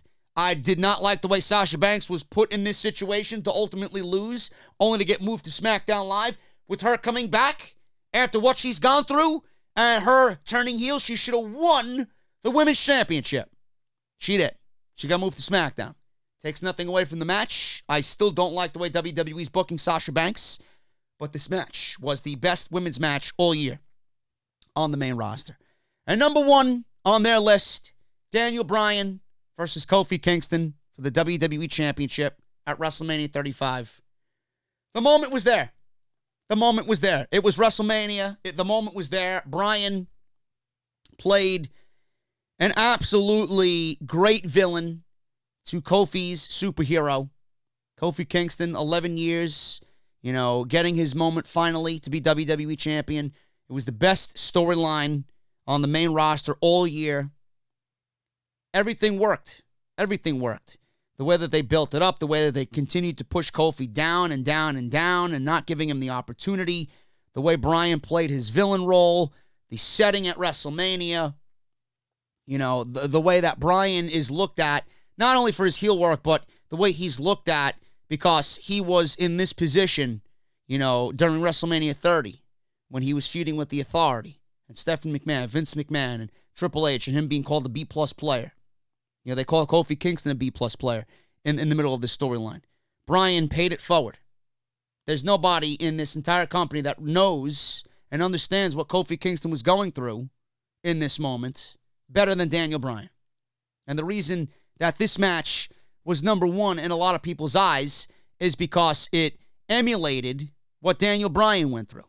It didn't come anywhere close to what that was, but it was the closest thing to what we got on the main roster that emulated Daniel Bryan. It just is not a number 1 match to me. It really isn't.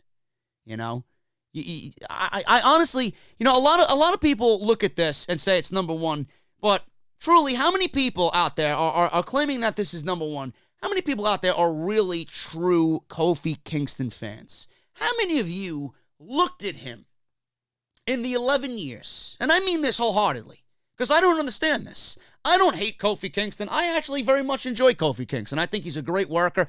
I think the New Day are 3 of the most talented guys in the entire company when they actually work, minus all the fucking hijinks. But how many of you really, realistically, looked at Kofi Kingston in the 11 years he's been with the WWE before he won this championship at WrestleMania? How many of you looked at him as a WWE champion? I guarantee you less than 5% of you. Give me a break. They made you believe, which is great. It's the reason why we love pro wrestling. But to call this match the best match in the entire WWE is downright foolish and ignorant. I cannot agree with that. The moment might be the number one moment in all of WWE, and I would not argue with that if you want to say that. But the match, I don't see how. I really don't see how. Get it out of your head. WWE has you programmed and manipulated to think it happened at WrestleMania, and it was for the WWE Championship, and look at the setting it was in, and the struggle he went through, blah, blah, blah. They got you programmed to think that. How original was it? They told this storyline 5 years ago with Daniel Bryan. It came nowhere close to what it was with Daniel Bryan. They only did this because it happened to fall into their lap because they had no plans going into it. That's just my opinion on it. It's not the number one match. In fact, the number 3 match on their list should be number 1. And they left out several matches that I don't think they even realized happened last year, which is why we're going to go to my list, which supersedes WWE's list, bro. My list blows WWE's list out of the water. Why? Because I know WWE better than WWE knows themselves. JD's list. Let's start. My allergies are killing me. First of all, notables that did not make my list. The Men's Elimination Chamber match in 2019. Daniel Bryan, Kofi Kingston, Samoa Joe, Jeff Hardy, AJ Styles, and Randy Orton. Did not make my list. There were much better ideas, or matches, I should say, that I enjoyed more than the Elimination Chamber. Adam Cole versus Pete Dunne at Survivor Series. That did not make my list. The Men's Money in the Bank ladder match with Ali, Andrade, Corbin, Lesnar, McIntyre, Finn Balor, Randy Orton, and Ricochet. That did not make my list. We got Io Shirai and Candice LeRae at TakeOver Toronto. That did not make my list either. And that was the best women's match all year. I know, you're probably saying, how the fuck did you not put that match in your top 10? I don't know. Call me a fucking goon. What could I tell you? And those were the ones that I left out. So let's start at number 10. Roman Reigns. Yes, there's a Roman Reigns match on here. Roman Reigns versus Buddy Murphy, SmackDown, August 13th. Fantastic match. I went back and watched it several times this year. The match was fucking awesome. I did not, neither did you, anticipate this match happening at all at the start of 2019. If I asked you, we're going to see Buddy Murphy and Roman Reigns give you a match of the year fucking classic in WWE in 2019, you would have fucking laughed at me every single week of the entire year. But we got it. We got it. And Buddy Murphy was the best kept secret no longer. He showed you how much of a secret he should not be in the WWE. I shit on Roman Reigns because he gets shoved down our throat. I get shit on because I don't like Roman Reigns because, you know, it's one of those things where I'll never be accepted in many circles because of my disdain for Roman Reigns and the things that people thought I said about Roman Reigns, which I didn't. But when Roman Reigns is on, and when Roman Reigns is in a position to go out there and give you a damn good fucking wrestling match, the guy delivers. He's not bad. He's very predictable. His moveset is very boring, but it just worked on this night. He legitimately was Buddy Murphy's dance partner in this thing, and he made Buddy Murphy stand out as one of the best wrestlers in all of the WWE. And like I said, Buddy Murphy should be kept a secret no longer, just because of this match. WWE fucked him up after this. They didn't do anything with him. They put him in a match with Reigns, easily one of the best matches of the year. Then they had Buddy Murphy go on and beat Daniel Bryan. They didn't follow up from that at all. Kept him off TV for 5 weeks. Now we see him, and he really hasn't gotten any momentum going for himself on Monday Night Raw. I hope that changes in 2020. But there's no way, with what this match made you feel on that night, watching that on SmackDown, completely unexpected, there was no way I was not going to put this match in my top 10. That match was fucking awesome. For a TV match, I would have given those guys another match on pay-per-view, and I would have let them go out there and do what they did on SmackDown. And this was supposed to be. This was rumored to be on SummerSlam. Imagine what those guys could have did at SummerSlam. Unbelievable. There's a reason why it was number 10 on my list. The War Raiders versus the Undisputed Era. NXT TakeOver Phoenix. This was awesome. I don't know what else you want me to tell you. I love tag team wrestling. There's no way I wasn't going to put this match on there. The Undisputed Era are two of the best tag team professionals in all of the world. And the Undisputed Era, their time in Undisputed Era is something that is just amazing to watch. They somehow get better every single fucking time they're in the ring together. And the War Raiders, they were on their way to becoming the guys in NXT to take down the Undisputed Era. That's exactly what they did. And it was just a great tag team match. I don't know what else you want me to say about it. It's just a great tag team match. You got to go back and watch. You want tag team wrestling done right, you're going to go watch NXT at the beginning of the year. War Raiders and Undisputed Era comes in at number 9 on my list. Sasha Banks and Becky Lynch, Hell in a Cell. You guys know how I felt about that match. We talked about it. It was in WWE's list at number 5. It comes in at number 8 on my list. Sasha Banks should have won the Raw Women's Championship. WWE needed to get someone in there with Becky Lynch because they've given nobody to Becky Lynch but subpar superstars. Lacey Evans, Alexa Bliss, blah, blah, blah. There was nobody. There was nobody on Raw that Becky Lynch could really sink her teeth into to really pick up where she left off at WrestleMania. As soon as Ronda left, they had nobody. Sasha left because she was unhappy. You guys know why Sasha Banks left. Now here we are with Sasha Banks coming back, turned heel, and WWE went right for the biggest program they could with her returning, and that was Becky Lynch. And that's WWE's fault. They had nobody else on that roster to really go at Becky Lynch. They had no choice. Their backs were against the wall. So it was either Sasha or nobody. And it really didn't do good for Sasha because she ended up a loser. And then she got moved to SmackDown Live, where she currently still sits as a loser because of WWE Creative. Banks and Lynch coming at it at Hell in a Cell, number 8. That was the best main roster women's match all year. Johnny Gargano versus Ricochet at NXT TakeOver Phoenix for the NXT North American Championship. That comes in at number 7. Again, you want to go back and watch how a pro wrestling match should be, then you're going to watch something with Johnny Gargano. I don't know what else you want me to tell you. Ricochet has not looked the same since. You go back and look at Ricochet in January of 2019 and look at Ricochet now. 2 different Ricochets. Seriously. That Ricochet had heart. That Ricochet had passion. That Ricochet had direction. I don't know what the fuck we're getting out of Ricochet now. It's not the same guy. That match was great. I think I might have pitched a tent in my pants when that match was announced.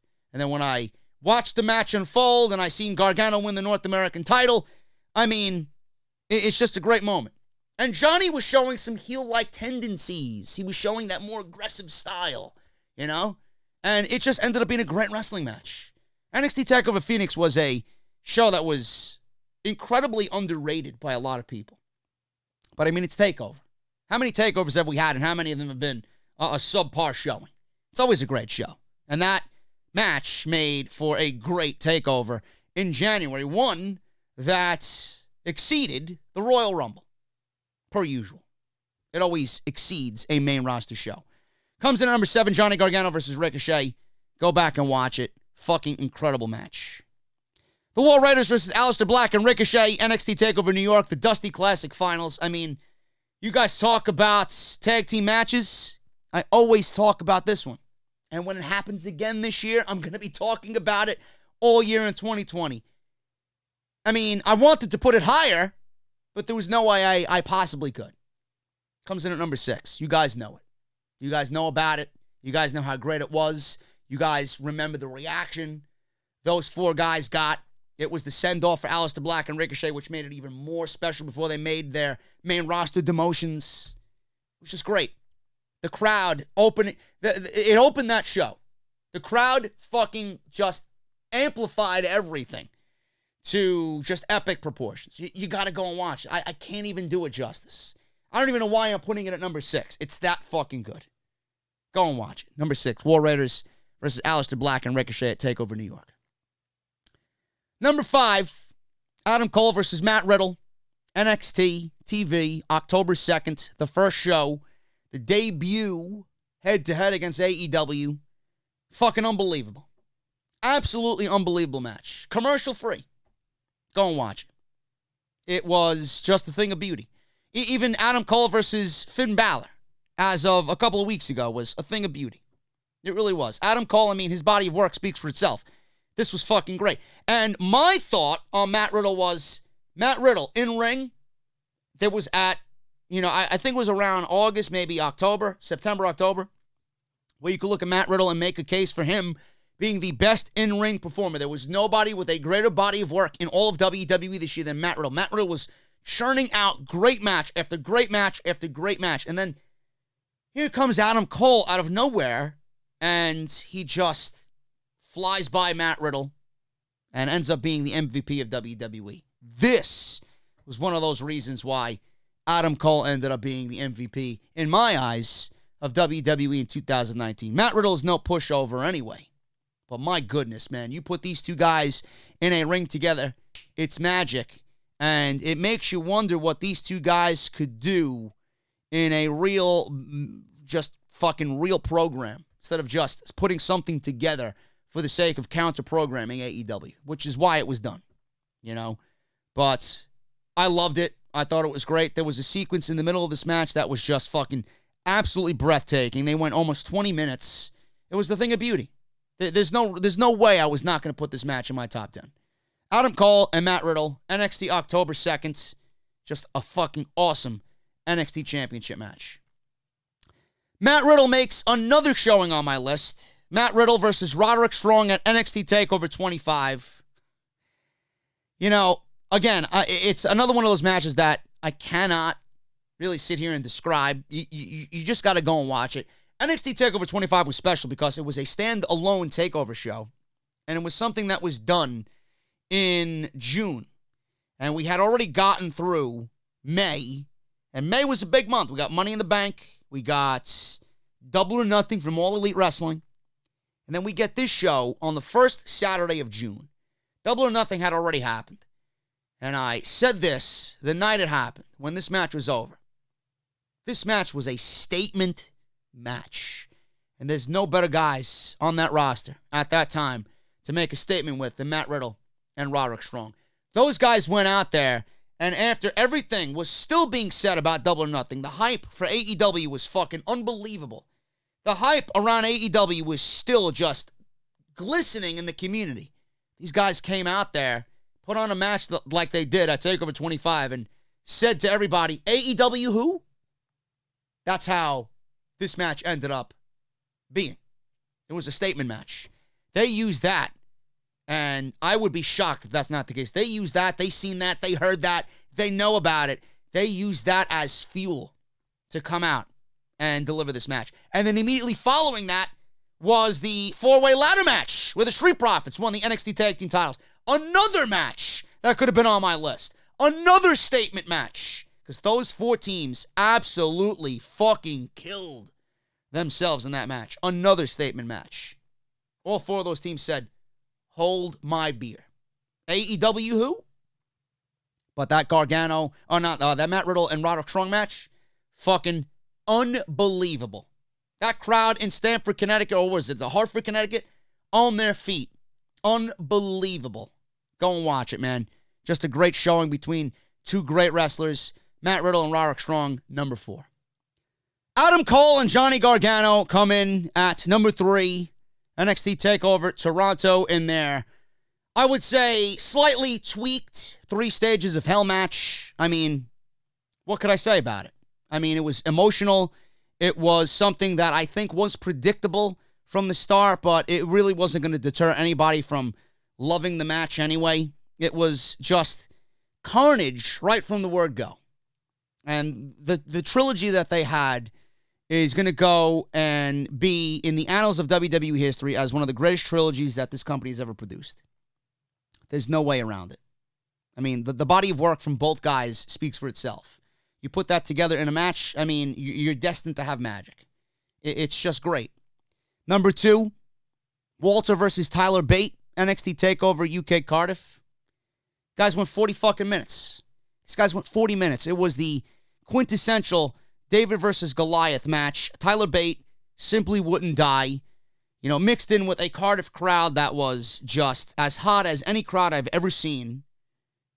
I mean, another match that was just magic. It's not going to work. It's not going to work with anybody else. Walter is Walter. He's just phenomenal at what he does. He's a ring fucking general. Legitimately, his storytelling is fucking on another world, on another level.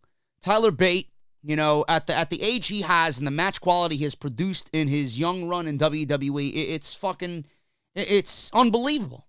I mean, I have no words for it.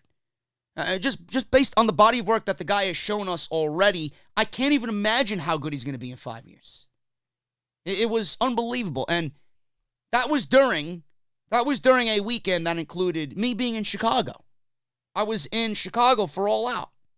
And I had to watch this match back when I got back. And I'm like, thinking to myself, I was there in the suite with everybody at All Out. And I got back and I watched this match. I had to watch it because everybody was telling me, JD, you got to go and watch this shit. I watched it, and it ended up being one of the best matches for me all year. And it was honestly the best match of that entire weekend. There was nothing on that All Out show that even came close to what these two guys did. That's how great that match was. And I don't know how this match was not on WWE's best of list for 2019. It wasn't in the top 10. It was in their best of list. I think they did the top 25. It was in the top 25, but it wasn't in the top 10, which is an absolute sin in its own right. And you guys know my number one. It's no secret. Adam Cole versus Johnny Gargano, TakeOver New York. You know, a lot of people ask me, JD, why is this your number one match? It's not on the level of a WrestleMania, but it was my WrestleMania.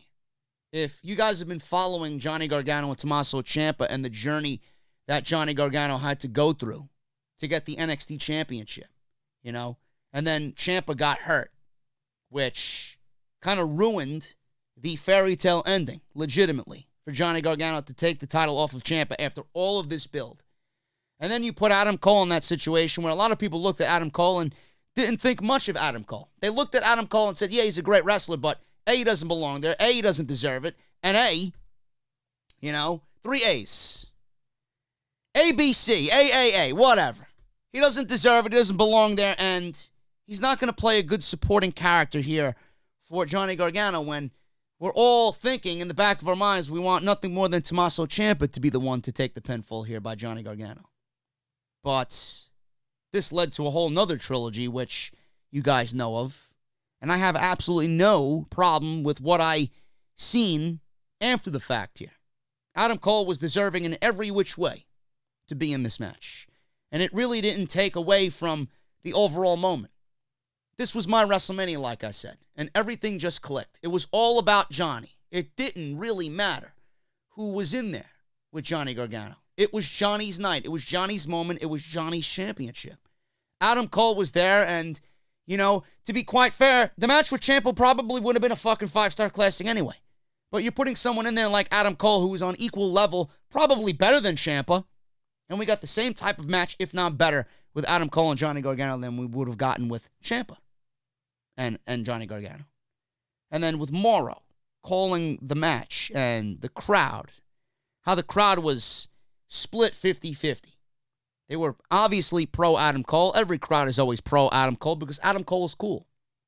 Then we got Johnny Gargano coming out to that New York crowd who's very picky. I mean, just look at me. Very picky. They were against Johnny Gargano. They were booing Johnny Gargano. And how both of these guys told a story over this match where Johnny Gargano ended up being fucking universally cheered at the end of this thing. There was no way you were going to boo Johnny Gargano. Like I said, mixed with Mauro Ranallo, with the call of the entire fucking year, you know, and the story that played out in that third fall where Johnny had Undisputed Era, all four of them trying to fucking just ruin his moments. Kyle O'Reilly, Bobby Fish, Roderick Strong come out of nowhere. He's fighting off everybody. Adam Cole delivers a Panama Sunrise, and he delivers a fucking last shot, kick out. And by the time Johnny fought everybody off, he finally got the Gargano escape in the middle of the ring, and Adam Cole ended up tapping out. It's just a thing of beauty. It's one of those things where you watch a pro wrestling match unfold like that, and it really makes you realize why you love this sport to begin with. It really makes you fall in love with it all over again. It gives you a glimmer of hope as to what the sport could be and should be. And this is what I want the main roster to be. I don't know why we're getting moments that bring us back to our yesteryear. I don't know why we're getting moments that bring us back to our childhood with Johnny Gargano, Adam Cole, and we're not getting that type of moment on the main roster, but we're getting cringe-like garbage, shock value for the sake of popping a rating, with no epic moment behind it, with no moment where I could potentially have kids of my own and go back and show them how important WWE is. I'm going to end up showing my kids and getting them to be wrestling fans by showing them guys like Johnny Gargano and Adam Cole and Tommaso Ciampa and Ricochet and Matt Riddle and what those guys have done in NXT. I'm going to end up showing them that after I get done showing them, you know, the day and age of Bobby the Brain Heenan and the Bret Harts and the Mr. Perfects and the Shawn Michaels and the Razor Ramones and the Undertakers, the Hulk Hogans, the Ric Flairs, you know, the Monsoons, the Jerry the King Lawlers, the Jim Rosses, the Stone Colds, the Rocks, the Kanes, the Mankinds. You know, I'm not going to show them anything from this current crop of WWE superstars. There's nothing that lives in memory. There's nothing that is really creating a moment. You know? Yeah, you could cite Kofi Kingston and Daniel Bryan for making a moment, but that's not my type of moment. You know? You guys were more invested in that than I was. I was just there for the ride. You know? I loved everything that Daniel Bryan did, but I was never overwhelmingly sitting here wanting Kofi Kingston to be WWE champion by the start of 2019. You know? The Kofi Kingston story was developed over 2 months. And you want me to buy into that as being the number one moment of the year over this when I've been subjected to this for 2 years and I've seen Tommaso Ciampa and Johnny Gargano go through the greatest story that this company has ever told? Give me a break. Give me a break. The only other story that WWE told better than Johnny Gargano and Tommaso Ciampa was Shawn Michaels and The Undertaker going into WrestleMania 25. Stone Cold and Bret Hart. You know? Stories like that. That, to me, was one of the greatest moments in the history of this company. Not only was the greatest NXT match in NXT's history, but this was one of the greatest matches that this company's ever fucking produced. There's no reason why that match should not be number one on anybody's list in all of pro wrestling. It's very difficult to see that match and not think number one. That's why it's my number one. I am getting out of here, man. Holy shit. Almost 2 hours of a podcast, and I am absolutely exhausted. Thank you guys so much. My allergies are killing me. Hopefully I feel a little bit better. Coming back on Friday when I'll record for Saturday. But as you guys see this, I'm probably recording Saturday's show. Hopefully, like I said, I feel a lot better. But if you enjoyed the podcast, man, let me know what you guys think down below. And I will see you all on Saturday afternoon with more OTS, part number 2. Probably going to end up being a very slow episode because I ran through the majority of the most important shit here in this episode. And I will see you guys on Saturday. Follow me on social media, at JD from NY206. That's on Twitter and Instagram. Hit that subscribe button down below. Turn on that bell for all notifications. And if you guys want to check out all the other content on the channel, please do so. Everything you need is linked down below in the description. Hit that thumbs up, and I will see you all right back here on Saturday for Off the Script. If you made it to the end of the video, use the hashtag Gargano down in the comments. Let me know if you guys made it to the end of the video. Hashtag Gargano, and I will see you guys right back here on Saturday afternoon for part 2 of episode 307. This is Off the Script, the number one podcast right here in the pro wrestling community. And I will see you guys right back here on Saturday, like I said, for part 2 of OTS. I'll see you then.